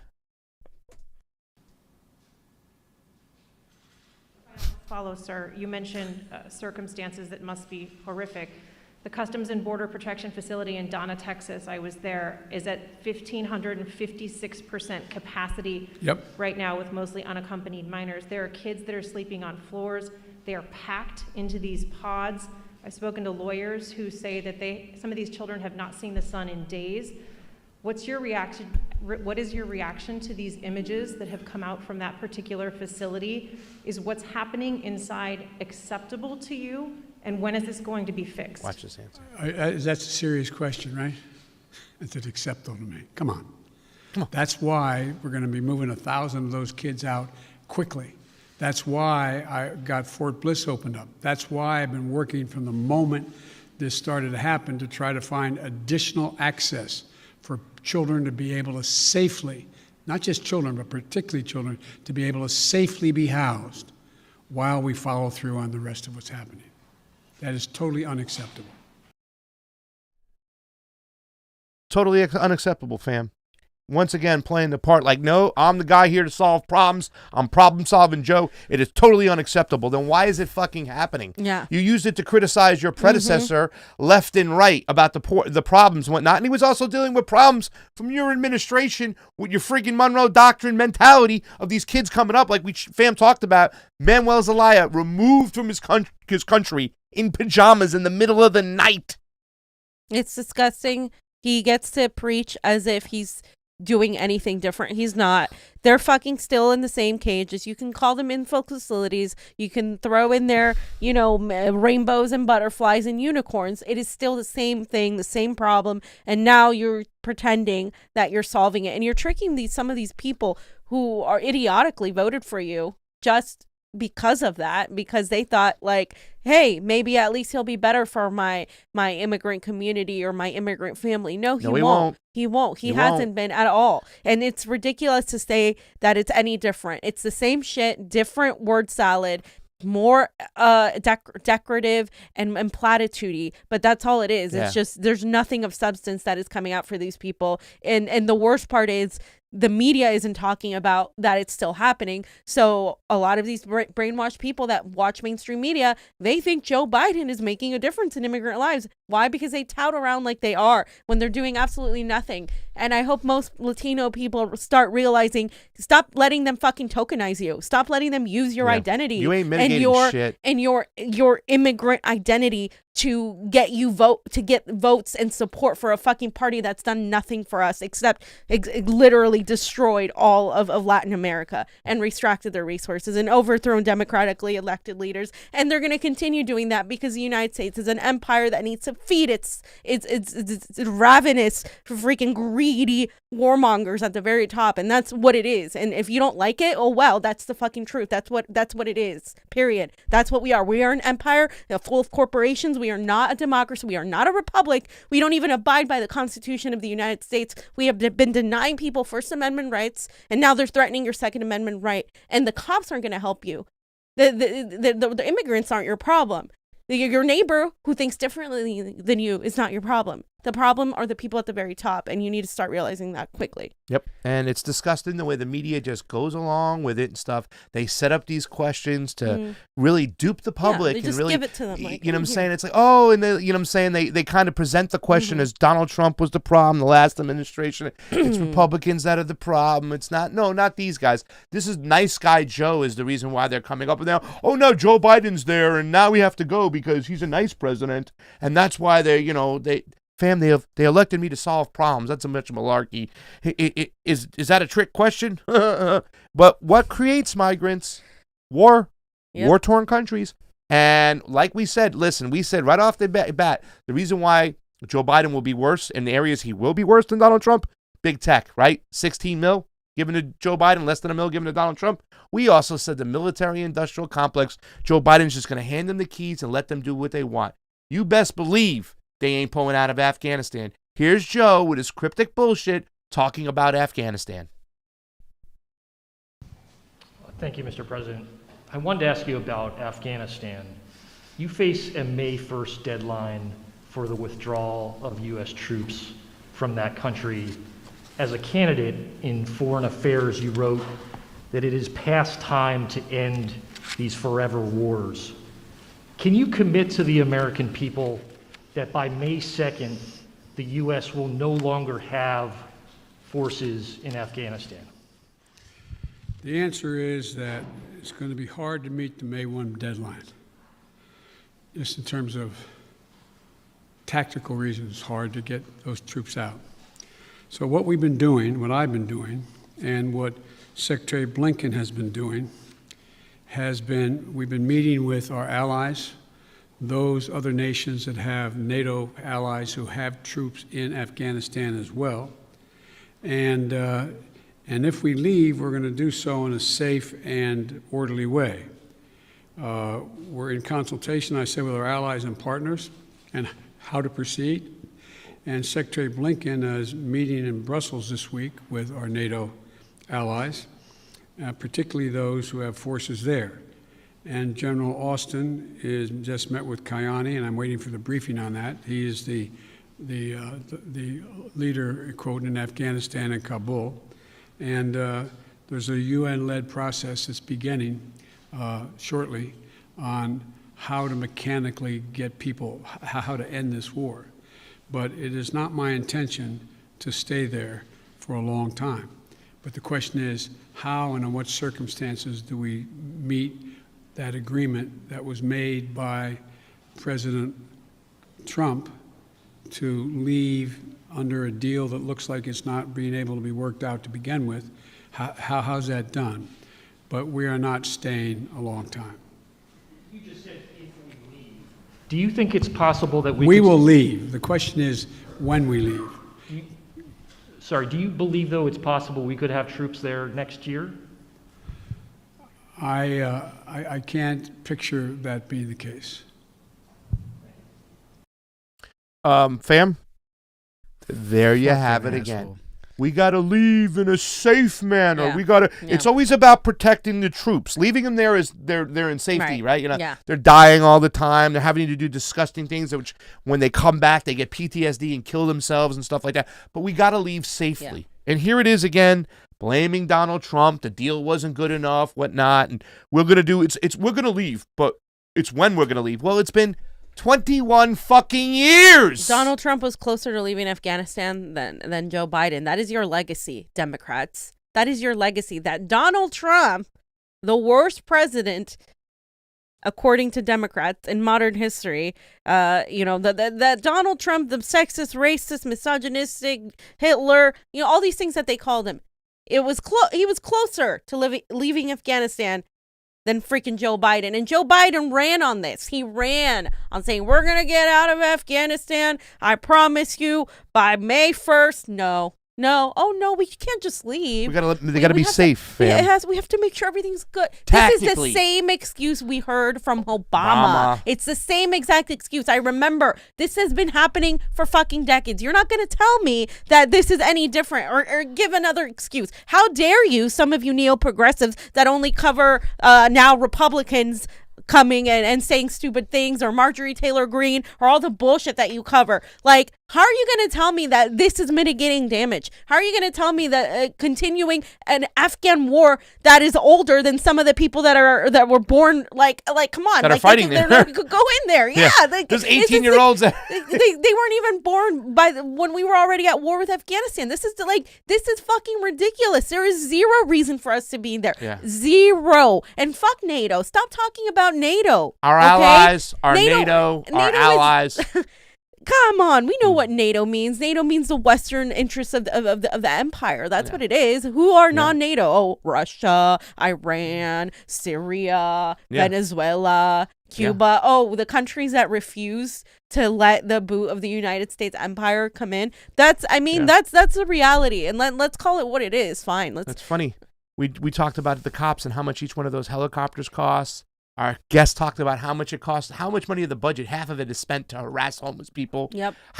We did a story not too long ago when we pulled it on out, right? How much these bombs cost and everything like that. We got all these problems, but we can hear this bullshit malarkey shit that we're not going to pull out of Afghanistan. Yep. We got to do it safely, rah, rah, rah, all bullshit. When Donald Trump was better on foreign policy, and his foreign policy sucked too as well, Donald Trump. It was a low bar. But Biden, but that's the second reason, fam. It's big tech. And now our military-industrial complex, Joe Biden gets in, they get handed the keys. Let's talk about something else that you experienced last night, freedom of the press. As we know, some of these facilities are not allowed to be visited by the press to go in there. So here we go again. Let's listen to what Joe has to say. Mr. President, given the conditions that were just laid out at the migrant facilities at the U.S. border, will you commit to allowing journalists to have access to the facilities that are overcrowded moving forward? I will commit when my plan very shortly is underway to let you have access to not just them, but to other facilities as well. How soon will journalists be able to have access to the facilities? We've obviously been allowed to be inside one, but we haven't seen the facilities in which children are packed together to really give the American people a chance to see that? Will you commit to transparency on this issue? I will commit to transparency, and as soon as I am in a position to be able to implement what we're doing right now. And one of the reasons I haven't gone down, all my chief folks have gone down, is I don't want to become the issue. I don't want to be, bringing all the Secret Service and everybody with me to get in the way. So this is being set up, and you'll have full access to everything once we get this thing moving. Okay, and just to be clear, how soon will that be, Mr. President? I don't know, to be clear. Fam, listen, you can't get in until we're ready to let you in. Until we clean up the problem of the American people, you're shut out. You're shut out. No, till they make it look good, till they come in and use one facility as a PR front to make, look, these kids have beds and they have, supplies and they're happy kids. Like, look at them. They're happy, they're in a prison, but hey, no, like there's colorful pillows here. There's a toy over there. That's what they want. They want to make sure that what they show the media is PR approved. Exactly. So people are like, oh, look at what Joe Biden's done with these facilities. He's made them all colorful and beautiful. And no, these aren't cages that were happening under Trump. No. This is better treatment. Yay. So now we have golden cages instead of, iron cages. They're still cages, people. That's why they're not showing you, because it's disgusting what they're doing and they don't want you to see. And they're definitely not going to allow any media to see that at all. And if they do allow it, it'll be the mainstream media with a certain narrative that they're going to spin so everybody can say, good job, Joe. Good job, Joe. Good job, Joe. You're doing so much better than mitigating damage. Trump. You're right. Congratulations. And fam, if I tell you right now in this next statement that Trump makes, I almost gave the answer out. If Biden makes no apologies, who is he going to blame? Trump. Responsibility for everything that's happening at the border now. I hear you talking a lot about the past administration. You decided to roll back some of those policies. Did you move too quickly to roll back what? I'm sorry? Policies. Did you move too quickly to roll back some of the executive orders of your predecessor? First of all the policies that are underway were not helping at all. Did not slow up the amount of immigration and as many people coming. And rolling back the policies of separating children from their mothers, I make no apology for that. Rolling back the policies of remain in Mexico, sitting on the edge of the Rio Grande in a muddy circumstance with not enough to eat, I make no apologies for that. I make no apologies for ending programs that did not exist before Trump became president, that have an incredibly negative impact on the law, international law, as well as on human dignity. And so I make no apologies for that. If I could just ask you about foreign policy. Fam, I just really quickly, I wanted to say he found a way to make it about Donald Trump. Oh, the exasperation that's going on. No, I make no apologies about that. It was Trump's fault. Well, the journalist is asking, the PR firm person is asking, hey, didn't you roll back too quickly on these policies? Didn't you just improve this too quickly? Shouldn't you have just held back? What kind of question is that? What did he roll back on, really, essentially? Yeah. No, he hasn't done anything for these people. Nothing. Stop giving him this credit. Yeah. No, but they're not going to stop, because that's why they're there. They're there to make sure that Biden looks better than Trump. And it's ironic because he's contradicting himself here. He's saying, well, nothing has really been changed. People are still coming. People are still coming here. So he's literally saying, oh, people are still coming here. He doesn't make any sense. There's no logic in his arguments, because it's all just PR answers that don't make any sense, that appeal to emotions so people can feel better about having voted for Joe Biden. But guess what? You should feel like shit if you voted for Joe Biden, because I'm not a vote shamer normally, but this is ridiculous, because these people were patting themselves on the back like some sort of white saviors. They were celebrating after. Some sort of mitigating damage. Oh my God, let me just have this one day, Fiorella. Why are you bitching, Fiorella? Why are you so We got angry, rid of a Fiorella? fascist, Fiorella. Give us a weekend, Fiorella. Okay, I was just trying to celebrate a little bit. We got rid of this one orange fascist. Yeah. Allow me a weekend to celebrate. What are you celebrating? I want to know. I want to know exactly what you're celebrating, how your life has improved. Okay, and how the lives of these people who are still in cages, who are being deported, still the same, have improved. In fact, Joe Biden has deported more people in his first term, in his first month and a half, than Donald Trump did. So if you don't like the facts, those are the facts. He's going to send you the 9-year-old kid. He's going to send you back home. The kid who went hiking all the way through the desert and all that stuff just to get here, because the situation back in his home country is disgusting because of your actions too as well. You're part of the whole situation. Joe, you're going to send them back. A cryptic way of saying it. And now this part right over here is very important, fam, too, as well, because they're telling you in advance what they're going to do. The same thing that Obama did is they're going to sit down. They say they're not going to sit down with Kim Jong-un or North Korea unless they have a preconceived notion or agreements. That's not how you sit down at a table. You sit down at the table no matter what, and you reach an agreement. But they're very cryptic when they say these things. And watch what Joe does over here. Policy, Mr. President. Overnight, we learned that North Korea tested 2 ballistic missiles. What, if any, actions will you take, and what is your red line on North Korea? Let me say that, number one, UN Resolution 1718 was violated by those particular missiles that were tested, number one. We're consulting with our allies and partners, and there will be responses if they choose to escalate. We will respond accordingly.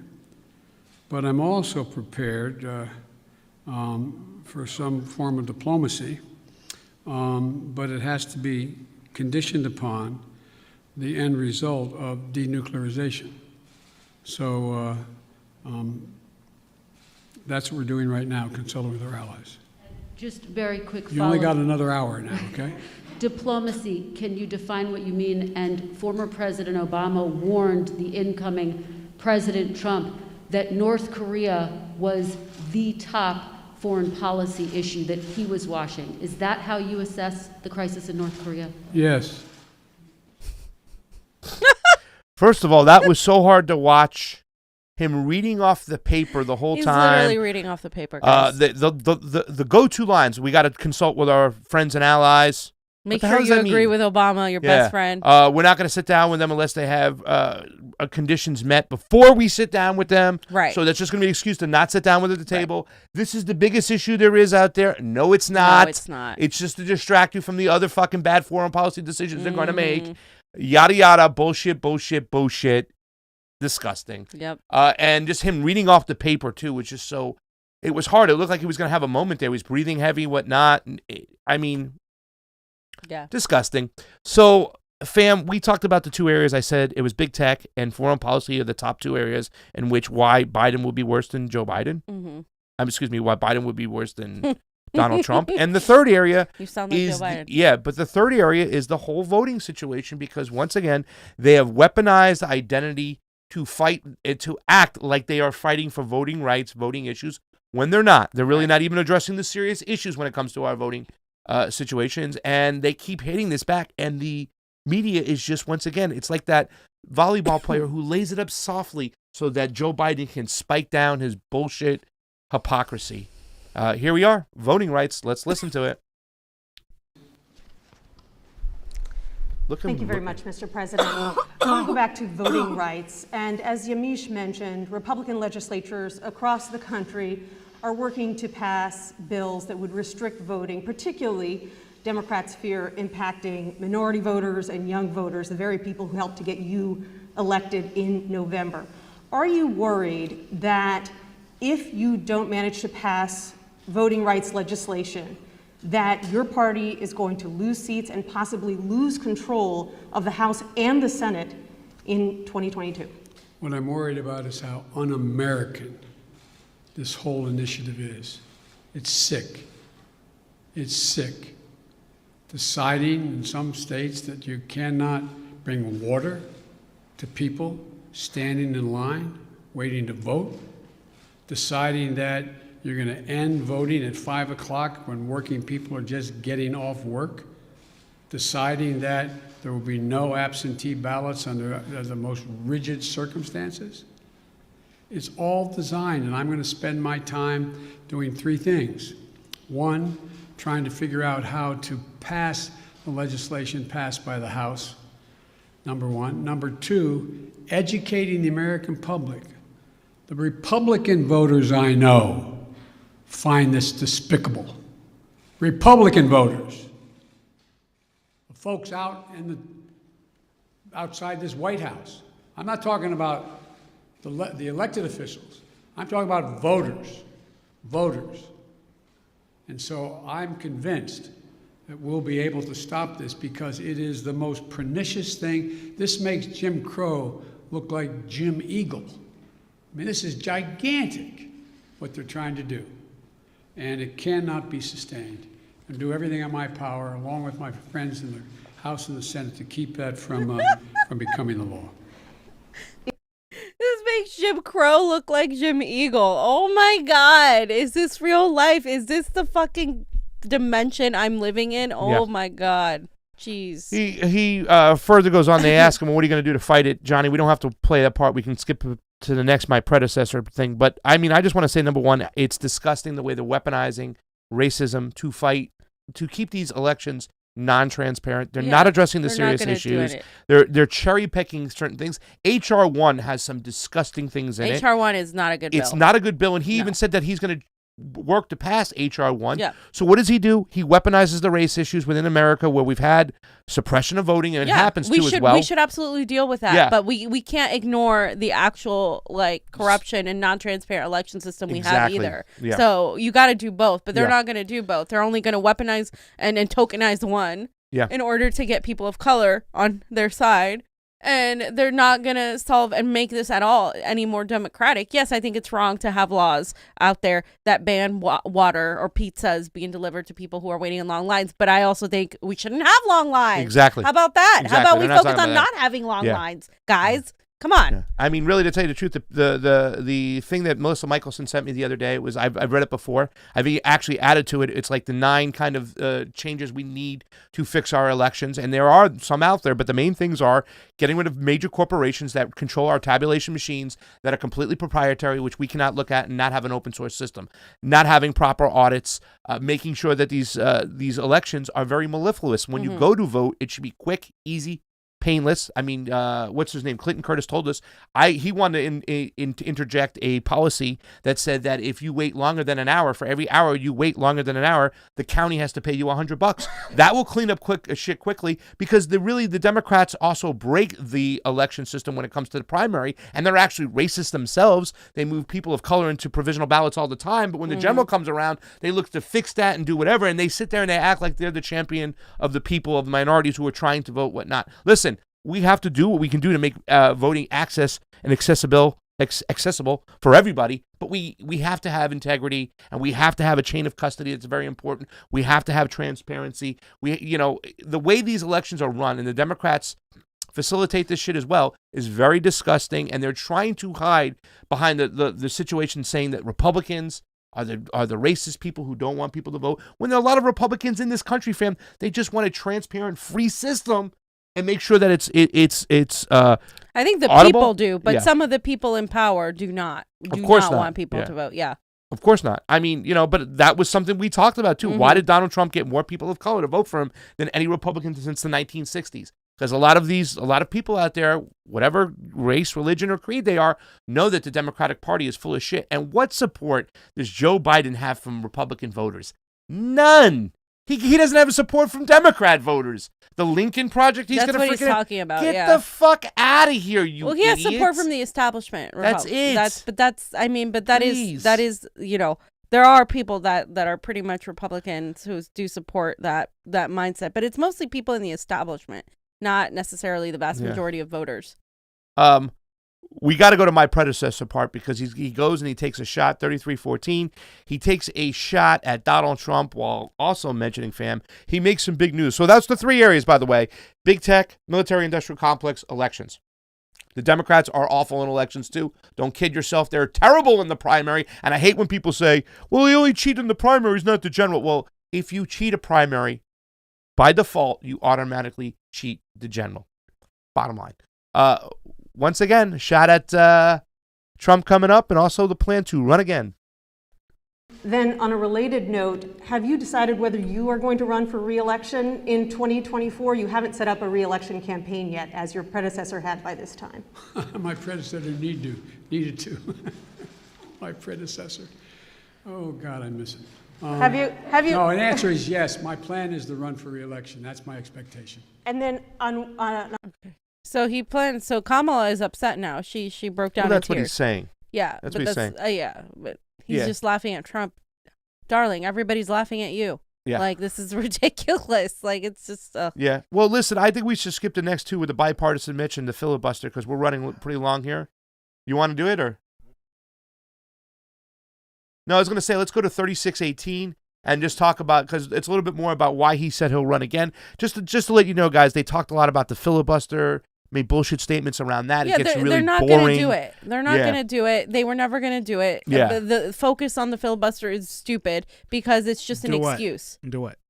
To eliminate it. Oh, they were trying to eliminate the filibuster? Well, a lot of leftists want it gone. You know what I'm saying? Yeah. They say they want it gone because it's a tactic in which the minority can use it to hold things up and not get votes passed. Yeah, Bernie's filibustered before, right? Yeah, he's filibustered before and stuff. Yeah, so, okay. You know what I'm saying? But yeah, I don't know.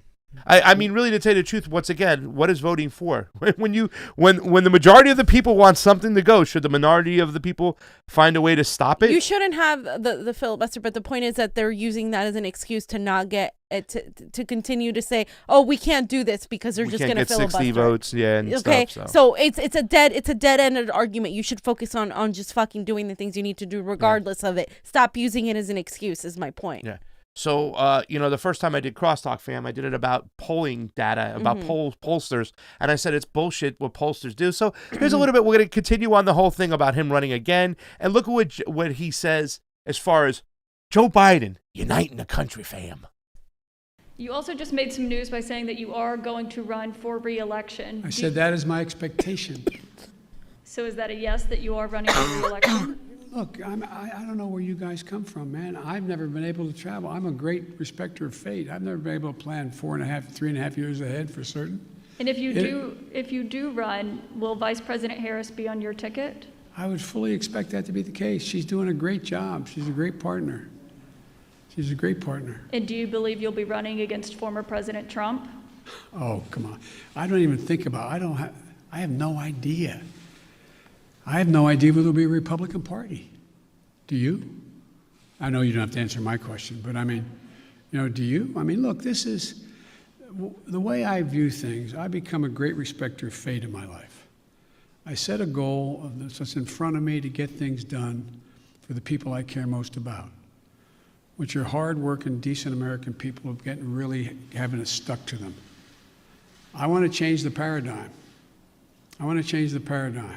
We start to reward work, not just wealth. I want to change the paradigm. If you notice, didn't you find it kind of interesting that my Republican friends were worried about that the cost and the taxes that had to be had, if there is any tax to be had as they talk about it, in dealing with the act that we just passed, which puts money in people's pockets, ordinary people? Do you hear them complain? When they passed close to $2 trillion Trump tax cut, 83% going to the top 1%. Do you hear them talk about that at all? I love the fact that they found this whole idea of concern about the federal budget. It's kind of amazing. When the federal budget is saving people's lives, they don't think it's such a good idea. When the federal budget is feathering the nest of the wealthiest Americans, 90 of the Fortune 500 companies making billions of dollars, not paying a cent in taxes, reducing taxes to the point that people who are making, if you're a husband and wife, a school teacher, and a cop, you're paying at a higher rate than the average person making $1 billion a year is. Something's wrong. Their newfound concern. I'm concerned, look, I meant what I said when I ran, and a lot of you still think I'm wrong, and I respect that. I said I'm running for 3 reasons. To restore the soul, dignity, honor, honesty, transparency to the American political system. Oh my God, I'm tired. 2, to rebuild the backbone of this country, the middle class. Hardworking people and people struggling to get in the middle class. They built America, and unions built them. The 3rd reason I said I was running was to unite the country. And generically speaking, all of you said, no, you can't do that. Well, I've not been able to unite the Congress, but I've been uniting the country based on the polling data. Okay. Jesus Christ. Let's just end it on this shit, but what the hell is this guy uniting? Does everybody see this guy uniting the country according to the polling data? And I think he has the same speechwriter as Buttigieg. Remember when I asked Buttigieg about the soul? Exactly. That's what Buttigieg told us. I'm here to restore the integrity and the soul of the country. I mean, Buttigieg said almost the same exact thing. The whole bunch of malarkey. They say a lot, but they really ain't saying shit. If anybody says that to my face in person, I will slap you. Yeah. I am sorry. I will slap you. With a giant mackerel. No, with my little tiny hand. But yeah, like I will slap you. Like this is what does that mean? Nobody can answer that question. What are you restoring? Is restoring the soul of the nation include going from $2,000 to $1,400? Does it go from going $600 in unemployment to $300? Does that include completely backing off of anything remotely close to Medicare for all? Does it include completely backing off from what you ran on regarding student debt relief? Does it include staying in Afghanistan? Does it include bombing Syria? Does it include literally doing absolutely nothing for the average American at all? I guess that if that is restoring the soul of the nation, then yes, of course you've achieved it. Like, because if that's your definition, because he hasn't done shit and he still has these kids in cages. I'm sure that restoring the soul of the nation includes just making them nicer cages or calling them influx facilities instead. I mean, this is just fucking like what restoration have you done? He's restoring the pockets of the same billionaires he's attacking that the Republicans do. Of course they do. Yeah. But you say you don't and you still do. You're taking that nice Wall Street money, that nice defense industry money. Absolutely. You're doing the same exact thing. And we can check it via your record. Fam. You talk about the average American that's been getting thrown all these things at them. Yeah, what have you done about it, Joe? What has your administration done about it? Yeah. No, you're not just cleaning up what Donald Trump did. I could say that Donald Trump's cleaning up what Obama did and so on and so forth. No, you're continuing the same process because you are a puppet. You are a front for the actual people that manipulate things behind the scenes, and that's the reality. That is the reality. And 47 years you haven't helped the fucking poor people. You've been helping the oligarchs. You got more Wall Street money than Donald Trump did. Just like his predecessor and Obama and stuff. You're a Wall Street military industrial, big energy, big oil puppet, as we like to say. Johnny, anything else on that? And in that subject, or throw shoes in the chat. throw shoes in the chat. This is Richard Medhurst thing. That's what they did in at George Bush when he went back to Iraq. Throw that shoe. It's a disrespectful when they throw a shoe at you. Little shoe emojis. Little shoe emojis. Glory Jones says, "I say fuck them all."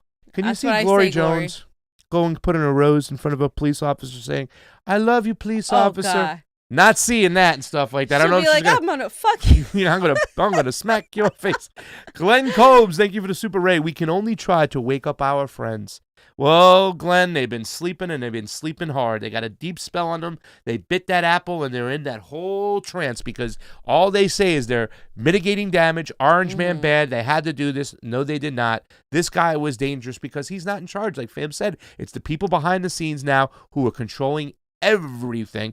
Not to say that Donald Trump was Mr. Just, I'm going to do it myself. He wasn't as bad as this guy because this guy is just awful.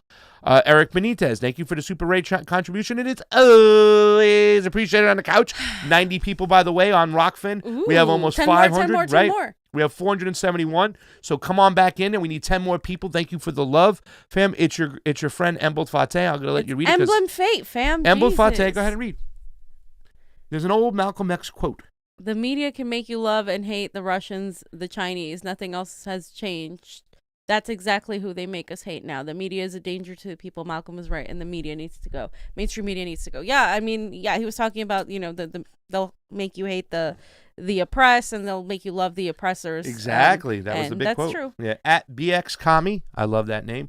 What annoys me the most about Biden pretending that he doesn't want immigrants to come here is that the capitalist class actually is that the capitalist class actually wants migrants coming to America so they can exploit them for cheap labor. That is so true. Mm-hmm. I was getting stumbled up on my words because I was excited because that's exactly what it is. People don't talk about that. The upper class wants these people coming here so they can exploit them for labor. They've been doing it for a long time, and that's why they crushed unions. And they want to outsource jobs so they can exploit them for labor over there, too. Former VP Biden, much love, fam. Much love back at you. Laura James, thank you for the Super Ray contribution. It is always appreciated on the couch. Reeve Barker, CIA Pete says taxing other drivers by the mile is an excellent way to fund the infrastructure overhaul. Eisenhower showed us how to do that, but just ignore him. But let's just ignore him. Yeah. Former VP Biden, the last one before we get started on the next subject. I'm 100% serious. Can we all start playing along and give Biden a win Laura James before what happens next gets authorized? This is barely strung together at this point. Thank you so much, by the way, guys. Almost 500 people watching on the YouTube. That means we have room for you to come on over to our Rokfin, Rokfin. We have 90 over there. Fam likes it when we get over 100, so let's do it. So, fam, what about our civil liberties that are under attack? We haven't talked about Biden being awful on our civil liberties. We obviously know with big tech, that's going to be a big infringement on our civil liberties. But you have some breaking news because you found this the other day, and this is completely disgusting. Yeah, so the Biden administration is urging the Supreme Court to actually let the police enter your homes and seize your guns without any warrant. Okay. And they're going to be hearing the court on Wednesday. They were here an oral argument in Caniglia versus Strom, a case that could have sweeping consequences for policing due to process and mental health, with the Biden administration and the Attorney General from 9 states urging the High Court to uphold warrantless gun confiscation. Okay, this began with the elderly couple spat over a coffee mug. So I kind of mentioned yesterday in the live stream. You did? That in 2015, this 68-year-old Edward Caniglia joked to Kim, his wife, who was 22 years old, that he didn't use a certain coffee mug after his brother-in-law had used it because he might catch a disease of dishonesty. This spiraled into an argument, and then he stormed into his bedroom, grabbed his unloaded handgun, and put it on the table in front of his wife and said, "Why don't you just shoot me out of my misery?" And this backfired. They continued to argue. Then he took off to cool off a drive. But then he returned. They started arguing again. And then she left the house and spent the night at a hotel. Then she kept calling. She got no answer from him. She called the police in Rhode Island, and this is in Cranston, Rhode Island, and asked them to perform a well check or a wellness check on her husband to escort her home. And when they arrived, the officer spoke with her husband, Edward, on the deck. And they had an incident report that said he seemed normal and was calm, and even said he would never commit suicide. But none of the officers asked Edward any questions about the factors related to his risk of suicide, risk of violence, or prior misuse of firearms. He had no criminal record or no history of self-harm, so I guess that's why. And then they didn't consult with any specific psychological or psychiatric needs or any sort of medical professionals that day. And then they were still convinced that he was going to hurt himself or hurt somebody else. So they were asking him to go to a psychiatric go for a psychiatric evaluation. And he only agreed after the police promised they wouldn't seize his guns while he was gone. And then the police also told his wife, Kim, that he had consented to the confiscation, believing that he approved this. She led the officers to the 2 handguns they owned, and they took these handguns. So even though Edward was discharged, the police only returned the firearms after he filed this civil rights lawsuit against them. So basically that's what happened.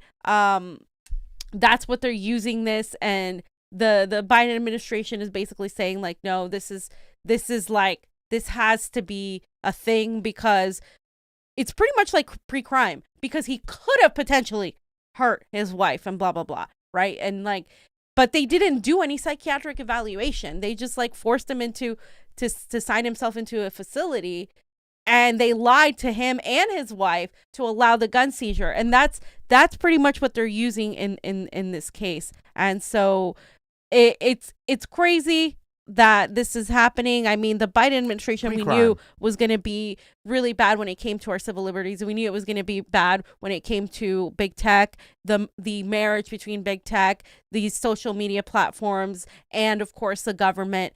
And these giant corporations, of course, all coming together to crush dissent, to crush any sort of narrative outside of the mainstream media narrative. We knew that it was going to hurt independent media. We knew it was going to hurt people like in the press, journalists, and Julian Assange. But this is now the Second Amendment and the First Amendment coming into play, because when we're talking about gun rights, you have the right to bear arms. Now they're discussing, what does that mean? What does the right to bear arms mean? What does a warrantless search and surveillance mean? They're saying the police have the right to do this because they don't need security. They need to put security of everybody above your civil liberties. This is what they always use in order to continue curtailing on your civil liberties. And so, they're going to say that they're removing your guns for your protection, for mental health issues, whatnot, and everything like that. Well, first of all, if you're really concerned about the mental health issues, Medicare for All might fucking help. You know what I'm saying? But secondly, the fact that they're going to say they're removing it for safety, but yet they're just trying to disarm a lot of people right now, and that's what they want. They want excuses to go take your guns no matter what.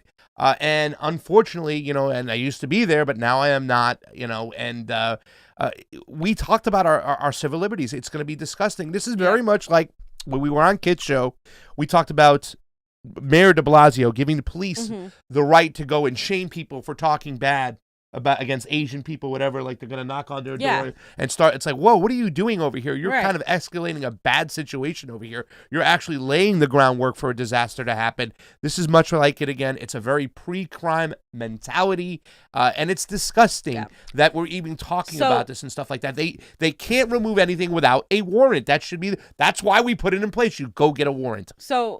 So now your First Amendment of speaking out freely and being able to say something that could be taken as violence is under attack. Your Second Amendment of having the right to bear arms is under attack because they could come in and seize your weapons. But also the Fourth Amendment, which gives Americans the right to defend themselves, protect themselves from unreasonable search and seizures. And so this is where the Fourth Amendment comes into play. So now we're violating crucial amendments that these strict constitutionalists, these Republicans who have supported, the police and all of that, who's going to come after you? It's going to be the police, the stormtroopers, of course, directed by the government, the state. They're going to do the bidding of the state. So this is scary, and this is fascism. If this comes out, and if what happened, what we were talking about with Kit on Hard Lens, if that happens, these are the tactics that are going to leave us with zero civil liberties, zero rights to defend ourselves in any way, whether it is from for our privacy and our own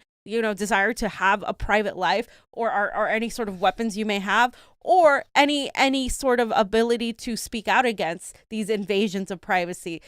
So with the First Amendment, and these are like the crucial foundations of the supposed Constitution that are now being violated left and right, and it's coming from the Biden administration, and it's really gross and disgusting. What's gross and disgusting, fam, is just like they get cheerleaders, they know how to get people to support the whole censorship thing. That we actually have people who call themselves leftists cheering it on because they're doing it as this is the right thing to do. It's about morality and character here. Take down Alex Jones. Take down these people trying to push a red-brown alliance. It's okay. We said it's disgusting.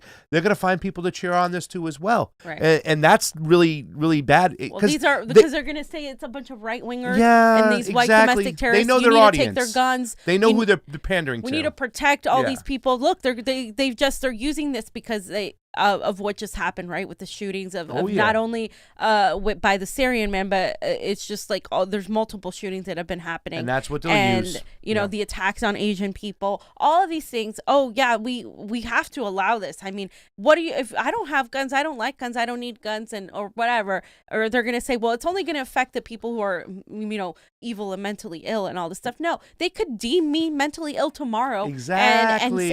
And who has a record? What people tend to have a record of problematic situations with the police? People of color, black people. This is like the people who are poor. Those people are like the ones that are going to be attacked. Do not think for a minute that the people that are going to be suffering from this are going to be the people you want to suffer from this. Like it's not. It always happens that you think it's going to go after the right wingers and crazy gun nuts. No, it's not. It's going to end up going after, because those people know how to like abide by the law and do all these things. Like it's going to go after the most vulnerable people, and that's it. And like, and just whoever it is, even if you don't like some of these people, you have to go through a process of actually proving certain things, before that the person is not mentally okay and is psychologically not okay. They didn't even do that in this case. They didn't talk to any sort of medical professionals. They said it right there themselves. So it's crazy that this is being pushed. We're going to be monitoring the situation as well. It's like Keith McHenry said, first they came for the homeless and I wasn't homeless, but eventually they'll come for you. Same thing over here. Same thing with our speech. Fam, when our civil liberties are under attack, what do? Stand up, fight back. Johnny, what do you got over there? Oh, just something Magnus, who we interviewed on the show, you can go find that. He actually shared something the other day where it was a situation where a man named Omar Shafi has been barricaded in his parents' home for over 24 hours. Details are vague. So basically, I think his parents, he had an argument with his girlfriend, and then his girlfriend left or something, and then his parents called the police to do a wellness check, and he was like armed and stuff. So it's kind of like the same situation. I think eventually he just he gave up, or because they surrounded his house and stuff. So I was just kind of showing you to a recent example of that case, basically being relevant. Yeah. I mean, I don't know if anyone knows more details about that. Email us. It's just disgusting the way they take the situations and they dupe the people, the public, the people who support them into getting these laws passed and manufacturing consent to do stuff, unlawful search and seizures, taking away the First Amendment, taking away the Second Amendment, taking away freedom of press, and yet people there cheered on. That's the most disgusting part. And we see this not only on Rose Twitter and the bourgeois left, but we see it from just everyday average people who get duped into thinking that what they're doing is the right thing to do when it's wrong. There's a reason why our laws and our amendments are laid out the way they are, and it's for personal freedoms, regular freedoms as a people, because once they take away your personal freedoms, they'll take away every other freedom that we have. And even just traveling when we were traveling all over the place, like last week, it was just like I was even mad about like that I've forgotten how it was to go through security, like to not have security the way it was before, and what all on like literally like a pack of lies. It was at the airport, but like it's all based on like 9/11. But what was 9/11? You know what I mean? Like it's just like it really angered me. I'm like I'm sick and tired of going through the security like I'm some sort of freaking criminal just because of one incident, and it's people accepted it just like, oh, we have to make sure that we protect ourselves from terrorists and all these crazy. But the United States airports existed for a long time without any of that stuff, and it was fine. It was we literally created and manufactured consent for 9/11, and now our civil liberties are still suffering every single time. They have to scan your whole body. You have to take off your shoes. If you want to scan your retina like Pasta did, then you can just go through it much more quickly. And it's I got suckered. They were like, I was at an airport and there was a long line. I'm like, listen, you want to sign up for Clear? You can cancel whenever you want. It's very easy. I'm like, he goes, you could use it today. Look at this line. And I'm like, shit, I'm running late. Let me do it. And he's like, all right, come on over here. He's like, look into that thing. And I look into the thing like I'm supposed to be watching a video. And he goes, and it got my retina. I'm like, what just happened? Oh, we got a retina now. Now that's all you use. You don't even need an ID to get through here. I'm like, you son of a bitches. Yeah, that's well, they got me now. I'm going to use it to skip the line, but they got me. Johnny, anything else for this subject? Nope. All right, really quickly, we have 97 people on Rokfin. We need three more. I'm going to read some quick super rays. We'll get to the last subject. Last section. Oh, yeah, fam's going to go off. Eric Ball, thank you for the super ray contribution. It is always appreciated on the couch. Rob B, thank you for the super ray contribution. It is always appreciated on the couch. And Jay Bird, thank you for the super ray contribution. It is always appreciated on the couch. And Johnny Quest.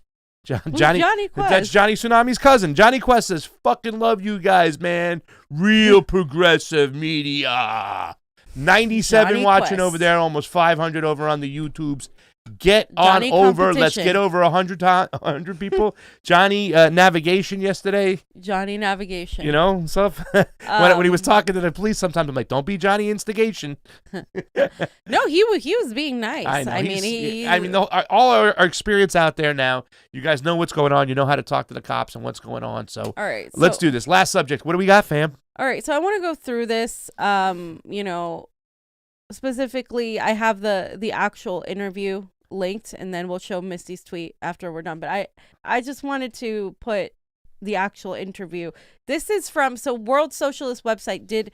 Oh my God! It's extracted an interview from DSA, from the Democratic Left DSA USA.org that they did with AOC, a complete total softball interview where they didn't push back at all, because that's their queen. That's their queen, AOC. Queen. Oh my God, we love AOC. She's representative of everything we've ever wanted. So this is what they asked. Some on the left looked at Biden's record and his differences with the Bernie wing of the party, and they conclude that no progress is going to come out of the Biden administration. You think? What's your view? Well, I think it's really privileged critique. We're going to have to focus on solidarity with one another, developing our sense for good faith critique and bad faith critique, because bad faith critique can destroy everything that we have built so swiftly. And we know this because it has in the past, and it's taken us so many decades to get to this point. We do not have time or the luxury to entertain bad faith actors in our movement. But also, we have to value our solidarity with one another. For anyone who brings that up, we really have to ask ourselves, what is the message that you are sending to your Black and brown undocumented members of your community, to your friends, when you say nothing has changed? Perhaps not enough has changed. And this is not a semantic argument. Just the other night, we in collective struggle were able to stop the deportations of critical members of our community. And that would not have happened in a Trump administration. Excuse me a second. Oh, shit. Sorry, you were saying something? So, dude, this is AOC a point took that's over. Let me tell you something, fam. This is a point that's weaponized, which right over here, because a lot of those people we talk to and we say, look what's going on with the Biden administration. This is a mistake. Right. How can you do this? Like, well, you just don't want to, disregard all the work we've been doing in the streets this whole time. It's like nobody's disregarding that work you're doing. And I'm talking about the activists who actually feed people, get people showers, and it's great work. But electorally, they suck. You know what I'm saying? And nobody's disregarding the work you're doing. And that's what she's doing. She's creating this kind of false dichotomy that if you push back against the administration that is much like the last administration, meet the new boss, same as the old boss, then you're actually denigrating the work they've done in the streets, fam. This is weaponized, and this tactic is being used, and it's bullshit. First of all, AOC, I don't know what you know about actual immigrants. I'm an actual immigrant. I wasn't born into citizenship like you were.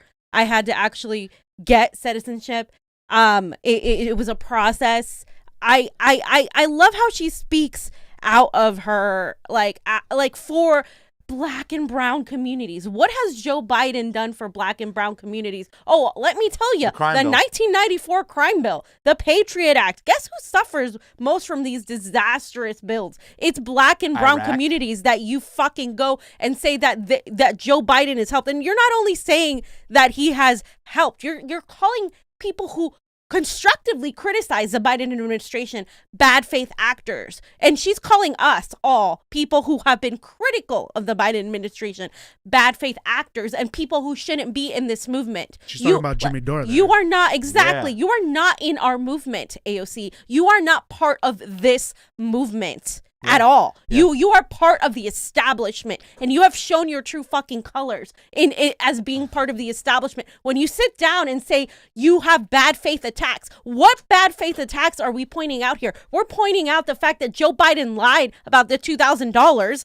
and you completely ignore that and said, well, I know we thought it was going to be $2,000, but at least it's $1,400. Oh, what about Medicare for all that you ran on and wore on T-shirts and wore on a mask? What about Medicare for all? He backed of all of that. What about student debt? He backed off all of that. And you're here talking about Cobra and a fucking Easter egg that people are going to find and see. There's an Easter egg coming for student loan debt. Easter egg. An Easter egg. People are in debt. People are getting their money taken away from them because now the moratorium on the student debt relief is ending and they're either able to seize it or ruin your fucking credit for it. But no, there's an Easter egg in the fucking bill. No, there's not. Yeah. No, there's not. And she gets to talk about this and gets to completely continue tokenize. She's the face of tokenization of the Black and brown communities, especially the Latino community. That she stop. You don't get to fucking continue tokenizing Latino people who Joe Biden is still incarcerating, putting them in cages, and who are here as a result of foreign policy, which she never talks about. She never talks about imperialism.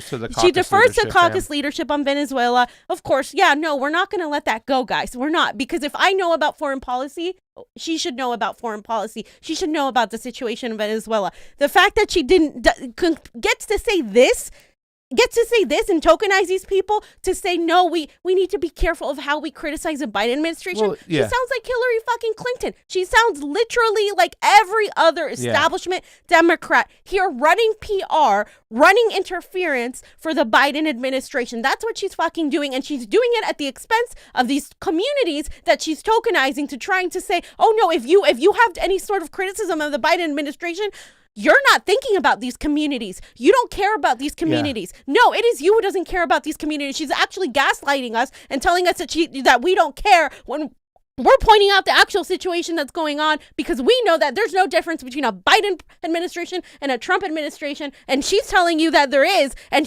there isn't. We literally just went over how literally there isn't this whole entire show, and how people are still homeless and people are still suffering, and there's still kids in cages, and she gets to actually go and pretend that all of that didn't happen because she's running PR. She is officially a PR stunt woman for the Democratic Party. And the first line, right, too, I'm going to tell everybody right now, it's a real privileged critique. These little buzzwords. Oh, privileged, yeah, again. those words. Oh, that's so you can't speak up against something because if you do, you're privileged. It's very anti-intellectual, this whole fucking kind of mentality, what they're doing. Because let me tell you something. Things didn't get better under Joe Biden. And in fact, when it comes to your $1,400, not your $2,000, debt collectors are allowed to get that money. They're allowed to take that money. Even under Trump, they weren't allowed to take that money. But yet in this program, in this particular thing, they're allowed to take that money.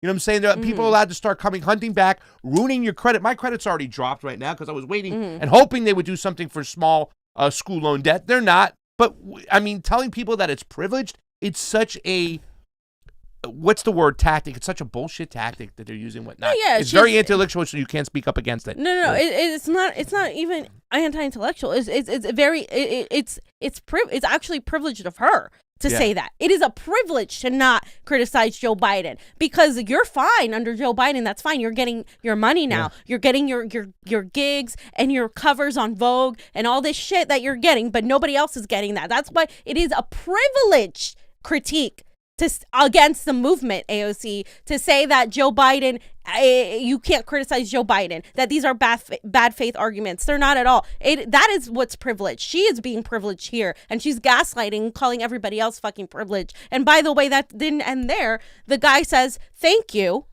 Because thank you. Oh, yeah, because of course it's one of these people DSA, you need to work with. Okay.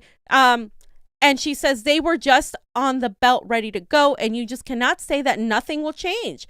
We can make the argument that not enough is changing fast enough.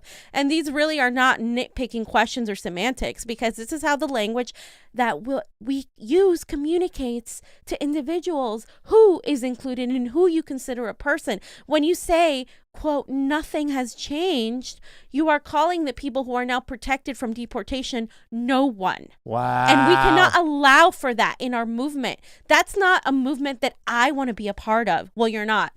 And I know that's not the movement that we are a part of. We're so susceptible to cynicism. And that cynicism, that weaponization of cynicism is what has and what continues to threaten to tear down everything that we have spent so much time building up. We're allowed to win too, by the way. I mean, there goes the Kamala laughed, and it's all weaponized right now. It's trying to manufacture consent for voting for the establishment, which what you're trying to say is the lesser of two evils. No, it's not. And you're duping people into thinking that it was still the right move to get rid of Orange Man bad. I never said brown man. Orange Man bad. It's just it's a crock of shit, ladies and gentlemen.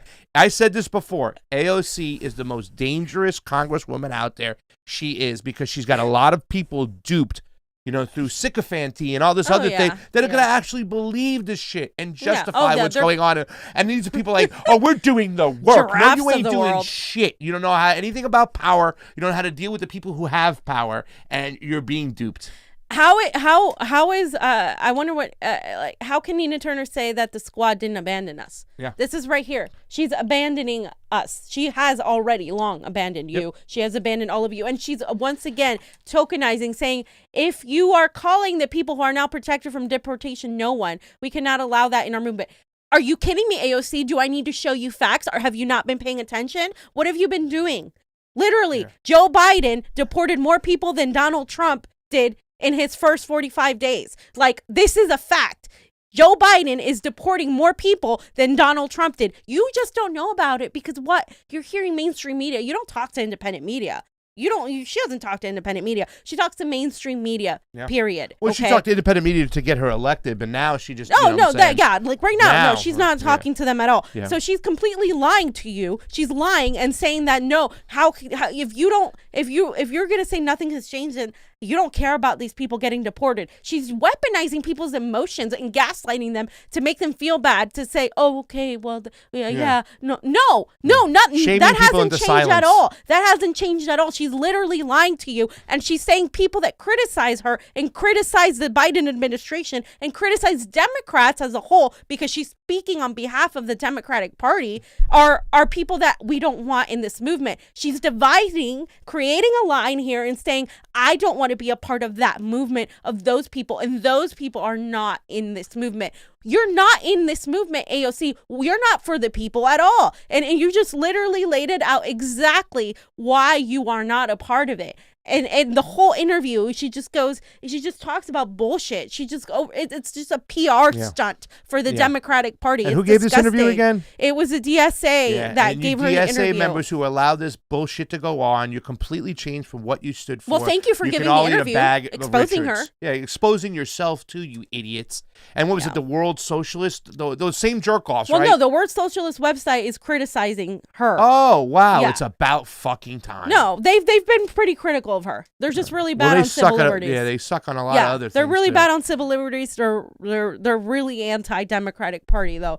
Another thing that they mentioned was, you're one of the 435 representatives in the House, 4 of whom are open socialists now. Pessimists might look at that and find that daunting. But you put out a recent Twitter video in which you listed all the specific things you personally got done in 2 years. You tried to do it in 2 minutes. It took you 4, talking as fast as you could. So for our readers, what are some of the most impactful items on that list? So I wanted to point out, there are no open socialists in Congress at all. DSA, I'm so sorry. Retract your statement. They haven't even said that they're openly socialists. They are not open socialists. They are Democrats who have the DSA brand on them, but they're still Democrats. They're not open socialists. So let's stop the lies right there, right off the bat. And then next, she goes on to talk a little bit about this, all the things she has done. And then, Okay, so she says, I'm already thinking about this term so far, about the term. Things that aren't in the video but have already been early wins. And by the way, this just speaks to talking about how nothing will change. We've already had really 2 very significant wins. One non-electoral, which was the Hunts Point produce workers being able to support them in securing wage increases and protecting their health care in the strike efforts. That's the photo op she had. At the nation's largest wholesale produce market located in the Bronx, the Teamsters, and etc.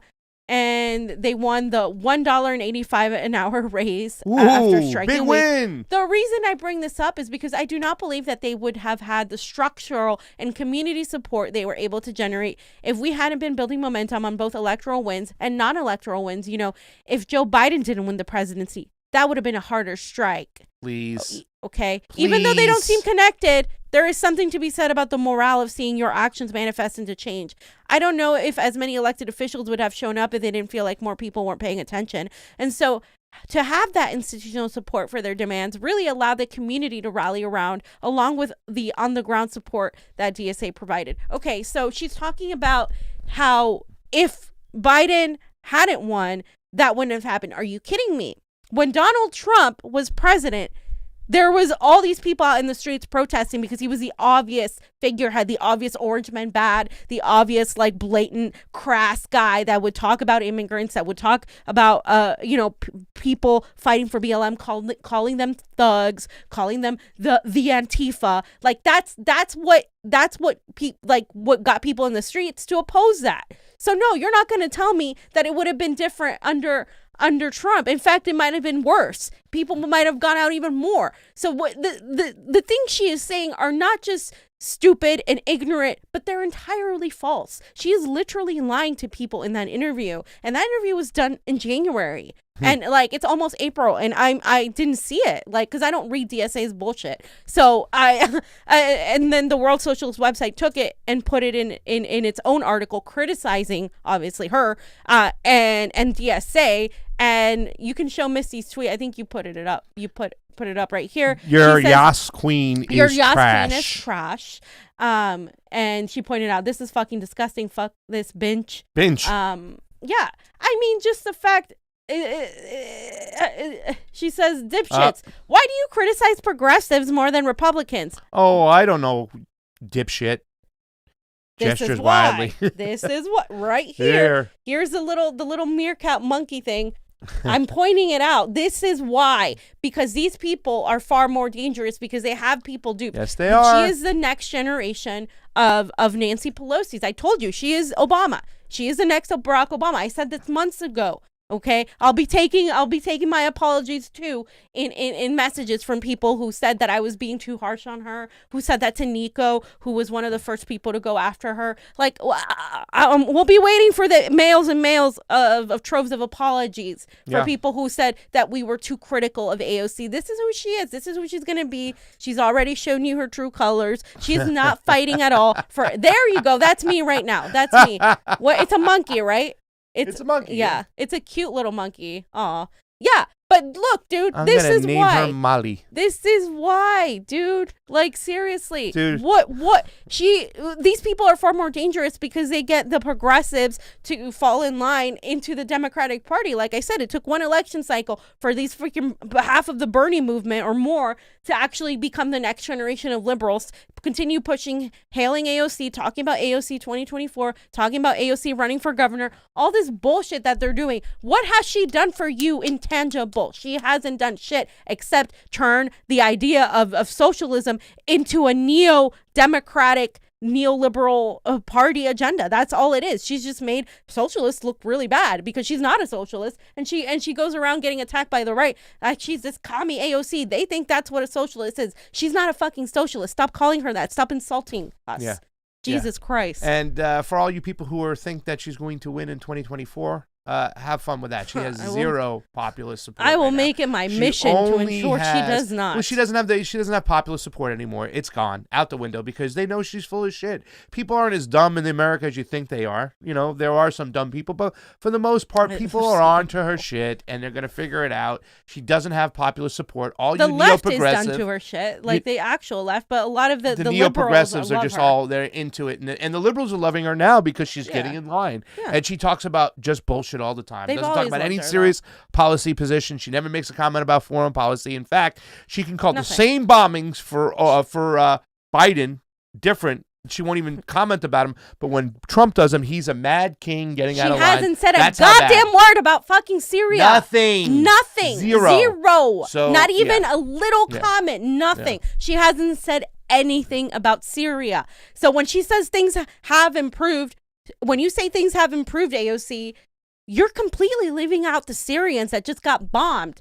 AOC, you don't care about those black and brown people that are getting screwed in Africa and in the Middle East and all over the global South. Because why? Because you don't mention them? Because they're not in your radar of domestic policies? That's all she knows. That's all she talks about. The Green New Deal. She talks about $1.86 wage increase. She talks about the $1.86. the $7,000 that you get if you die, perhaps if you apply to it. That's the only thing she talks about. Oh yes, and more censorship. Asking Facebook and big tech to continue censoring people just because if they criticize her, remember? Oh, if you say something against them, please report them. She behaves like a little mini fascist. This is the person that is supposed to be the leader of the new Bernie movement. Get the hell out of here. Are you fucking kidding me? Jesus Christ. I don't want to be part of any movement that hails her, by the way. That's not the movement. The real movement is in the streets. The real movement are the people doing direct action that she refused to do by refusing to force the vote. That's the real movement. The people that are out there in the streets and doing the things that we're doing. That's the real movement. You are not the leader of any fucking movement. You are a complete and total submissive, part of the Democratic Party. She's the fox. That's it. You are the liberal. She's the fox that Malcolm X talked about. The fox, more mischievous. He smiles when he sees you, but when he gets in the hen house, he can do a lot more damage than that wolf. And that's what AOC is. She's the ultimate 100%. Fox right there, right now, sent to dupe you, sent to lead you, herd you, all you neo-progressives, into the leftist bullshit Democratic Party that really isn't leftist. And I got to say, Comrade Misty, I want to do that again. Dipshits, why do you criticize progressives more than Republicans? I don't know, dipshit. And it's so true. You know, people say this all the time. Like, they'll say, fam, well, why you got to criticize AOCs and the frauds, call them frauds, when they align more with our ideology than the Republicans do. The red-brown left goes after progressives more. They just don't ever talk about Republicans. Because Republicans don't promise Medicare for all. Republicans don't promise a Green New Deal. The Republicans don't promise a $15 minimum wage and then backtrack out of every single fucking thing they promise. I don't have any faith in them. I don't tell people to have faith, and I don't tell them it's a movement. No, that's the progressives for you. The progressives that think they can run inside the Democratic Party and change it, and they won't even say Julian Assange's fucking name. Jesus Christ. Johnny, anything else on AOC? All right, so the Super Ray's not going to read up and get out of here. It's been a long show today. We got 93 people watching on the Rokfin. We almost made it there. We just lost 2 people. We needed 100, but we got close, and I want to thank you all up front for these Super Rays. You don't know how much they help us out. Johnny's actually going to be finishing up one of the BLM 757 interviews. This is the things we do when we get there. You guys give us the finances. We jump in the car from D.C. As soon as we get there, we drive 2 hours to Richmond, Virginia to cover these stories. The next day, we drive an hour north to Baltimore, Maryland. So we make use of the funds that you give us because you guys are funding the real media out there, not the fake bullshit media. No gods, no masters says the Constitution is one of the biggest grifts in American history. Think the First Amendment guarantees freedom of speech? You just got yourself fined by the FCC. And if you don't pay it, you just got a warrant. It's all a big joke. And Americans of all political ideologies are ignorant as fuck for believing a single fucking word of it. Radicalizing engineers to counter the military is the only hope. Wow. Radicalizing engineers. We radicalized Johnny, right? Yeah. Cult is Demon, they give it a Super A. It says boycott all elections until we get transparency, independent international observers, and paper ballots. That is right. Paper ballots that have to be audited, open source systems. There's so many things we have to do. We have to really kind of tighten up our election systems. They are out of whack. and we need to fix them. Emblem Fate. Emblem fate. Oh. As a Pan-Africanist, there's an immigration crisis that truly disturbs me. The Libya slave trade crisis. AOC and Squad never talk about this. Never. She ignores black issues as a whole. Her talking about immigration as she props up the man who helped kill Gaddafi is shameful. Yeah. Absolutely. Absolutely. It's also shameful that she doesn't talk about the fact that kids are still in cages and these people are still getting deported. And she lies about the facts that this is a reduction. No, it's actually an increase. Okay, so Larry Janney says, from a tweet of mine a few weeks ago, AOC is essentially the same as a team relations rep at a corporate job. Exactly. Their purpose is to listen and placate you just long enough to stop you from burning the building down. They fundamentally change nothing, says Larry Janney. And BX Kami says, if you go to the DSA magazine website where this interview was posted, the subtitle actually calls her a superstar. Yep. Oh my God, excuse me 1 second. It wasn't an interview. It was a Love Fest conversation. That's why I went directly to the website, because World Socialist website is like criticizing it. So that's what people were reading. But if you go to the actual website interview, that's what they were. If you read the whole interview, it's like a love fest for you. By the way, at BX Comedy also said when we say that DSA deifies her and treats her like a celebrity who can't be criticized, this is what we mean. This is why I don't like TSA. Thank you for the Super Ray contribution, Hunter Carranza. What's up? Say hi to Ty. As always, much love to you guys. Always speaking the truth, Hunter and Ty. We love you guys. We love you. Hopefully you come to LA April 10th and 11th. Get your ass out here. We love Hunter Carranza and Ty. I have a great picture on my tweet, sir. Come hang with the fam. Yes, with Hunter and Ty. They're awesome. At BX Comedy, I feel like AOC and the squad have made a calculated decision to go along with the neoliberal democratic agenda because they realize the support they lose from the left, they will make up by picking up support from the liberal brunch crowd. Yeah, they will, but it's just going to be the same people that have always supported the Democratic Party. Meanwhile, the movement against them gets bigger. Former Vice President Biden says, Convo Couch challenge, attend your next city council meeting. In the words of the prophet, Miss Frizzle, take chances, make mistakes, and get messy. I've attended so many city council meetings, guys. Don't assume I haven't. We have, especially regarding the homelessness crisis. Right now, they weren't even allowed to have them in public because of COVID. So they actually enjoy that because they get less attendance and they get less opposition. So it's actually them. Continue. You don't have to. I mean, they could open it up now, but they're gonna try to. They're gonna keep it closed for a little while. As long they as got some more shit to get through. Yeah. Truth Addict says, "Thank you so much for the Super Ray. It is always appreciated on the couch. That's the last Super Ray of the day. We've had a long show, so we gotta get on out of here. Guys, get over to your Rokfin, like we said, ROKFIN. I want to thank everybody. Oh, wait, there's one more that comes in. Hunter Carranza says we will be there. Yay, Hunter! We love you. We know. And Trey. Thank you, guys. Hunter, Trey. Sorry, Trey writes there. Trey too, writes as well. there as well. We love you, and all those people on the YouTubes. I don't want to make you think that we don't love you. We do appreciate you watching. Monarch, Bob K, Tech Corps. Another Worldview is possible. Rutherford. Maplethorpe, what a great name. Caden Rodriguez, all you people out there, you are amazing. We love you. It's just that YouTube has us demonetized right now. So please get over to the Rokfin, ROKFIN. It really helps us when you guys register over there. And if you got a few extra bucks and you can send us $9.99 a month to support us and endorse us, you get everybody's content across the board. Thank you to all the Streamlabs chats. Do we have any today? Thank you to all the PayPal people. And thank you to all our Patreons. Thank you to all. We know we have so many of out there. We can't get to every show, but just know that we love, appreciate you, and are very, very humbled to have your help, that you support the real independent media out there, and we're going to get out there and keep telling the truth. Johnny, anything else? Yeah, we actually did have a Manitalk. He said, for decades, our entire U.S. political, electoral, and voting system has been built to support the draconian corporate governance that now exists. Do you all have any solutions, ideas, or plans on how to fix any of it? Yes, I do. We do. Yeah. We all do. We've talked about it before. We got to take it back. We have to. They're not going to say your word. What? It's not political reform. It's not electoral reform. Election reform. It's Oh, election revolution. But I was Damn talking straight. more along the terms of general strike and stuff Oh, I'm like sorry, that. my bad. Yeah, like just, direct actions is what we need right now. And like that's what we're trying to do with these protests is motivate other people to start their own protest. And that's how a general strike starts, you guys. It doesn't just manifest like this. You can't just ask me in a DM, Fiorella, start a general strike. And then when we're doing protests, don't attend. Like try to attend and try to create your own protests in your own city. And that's how these things begin. And mutual aid and paying attention and supporting independent media. Right now we're demonetized, but we could get, instead of super chats, you guys could do the Streamlabs, you could do the PayPal, you could help us because we're gonna be putting on this new fuck censorship and Action for Assange. Free Assange event with Action for Assange.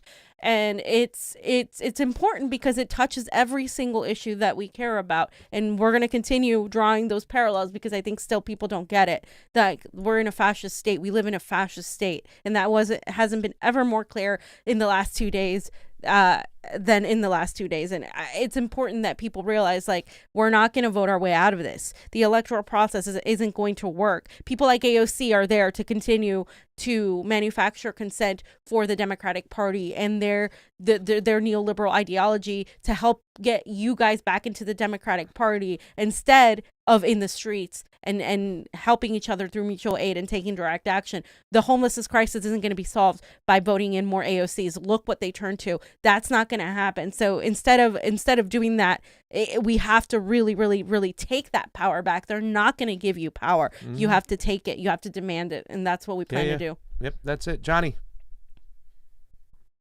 Oh, yeah, really quick. I wanted to add this at the end of the Echo Park one, but basically, according to Rose Warfare, New York has become the first city to end qualified immunity for police officers. And it's a historic end for New York to this judicially created doctrine that has kept cops from being held personally liable through civil lawsuits for constitutional violations. And it's a part of the package of police reforms passed by New York City's City Council Thursday. 5 bills and 3 resolutions were passed, as well as the adoption of a police reforming plan mandated by a New York State executive order. So that's pretty big.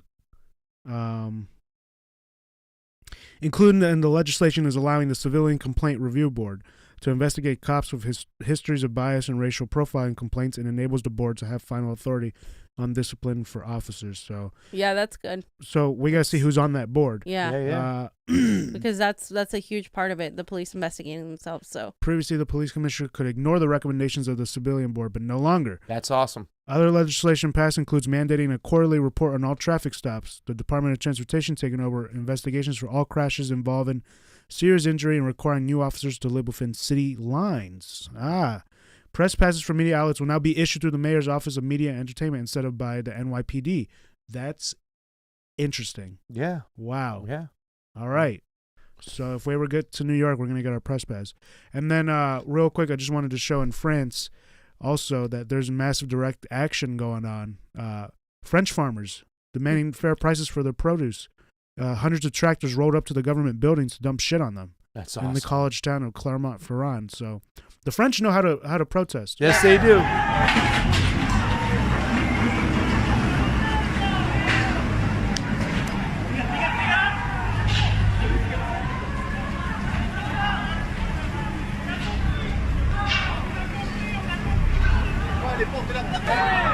the French also aren't afraid of going after the police.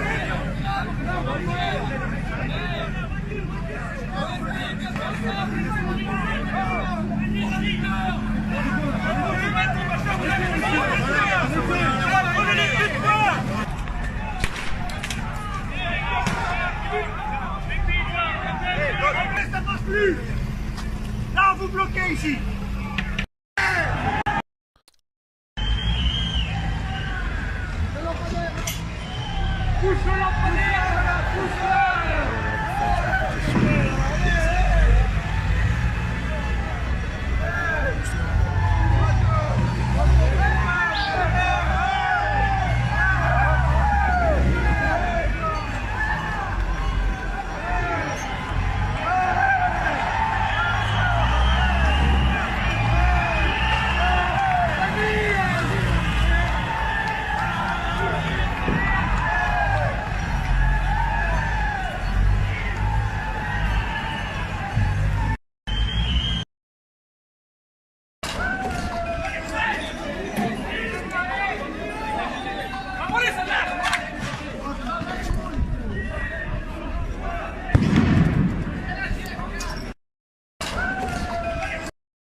Nice, Johnny.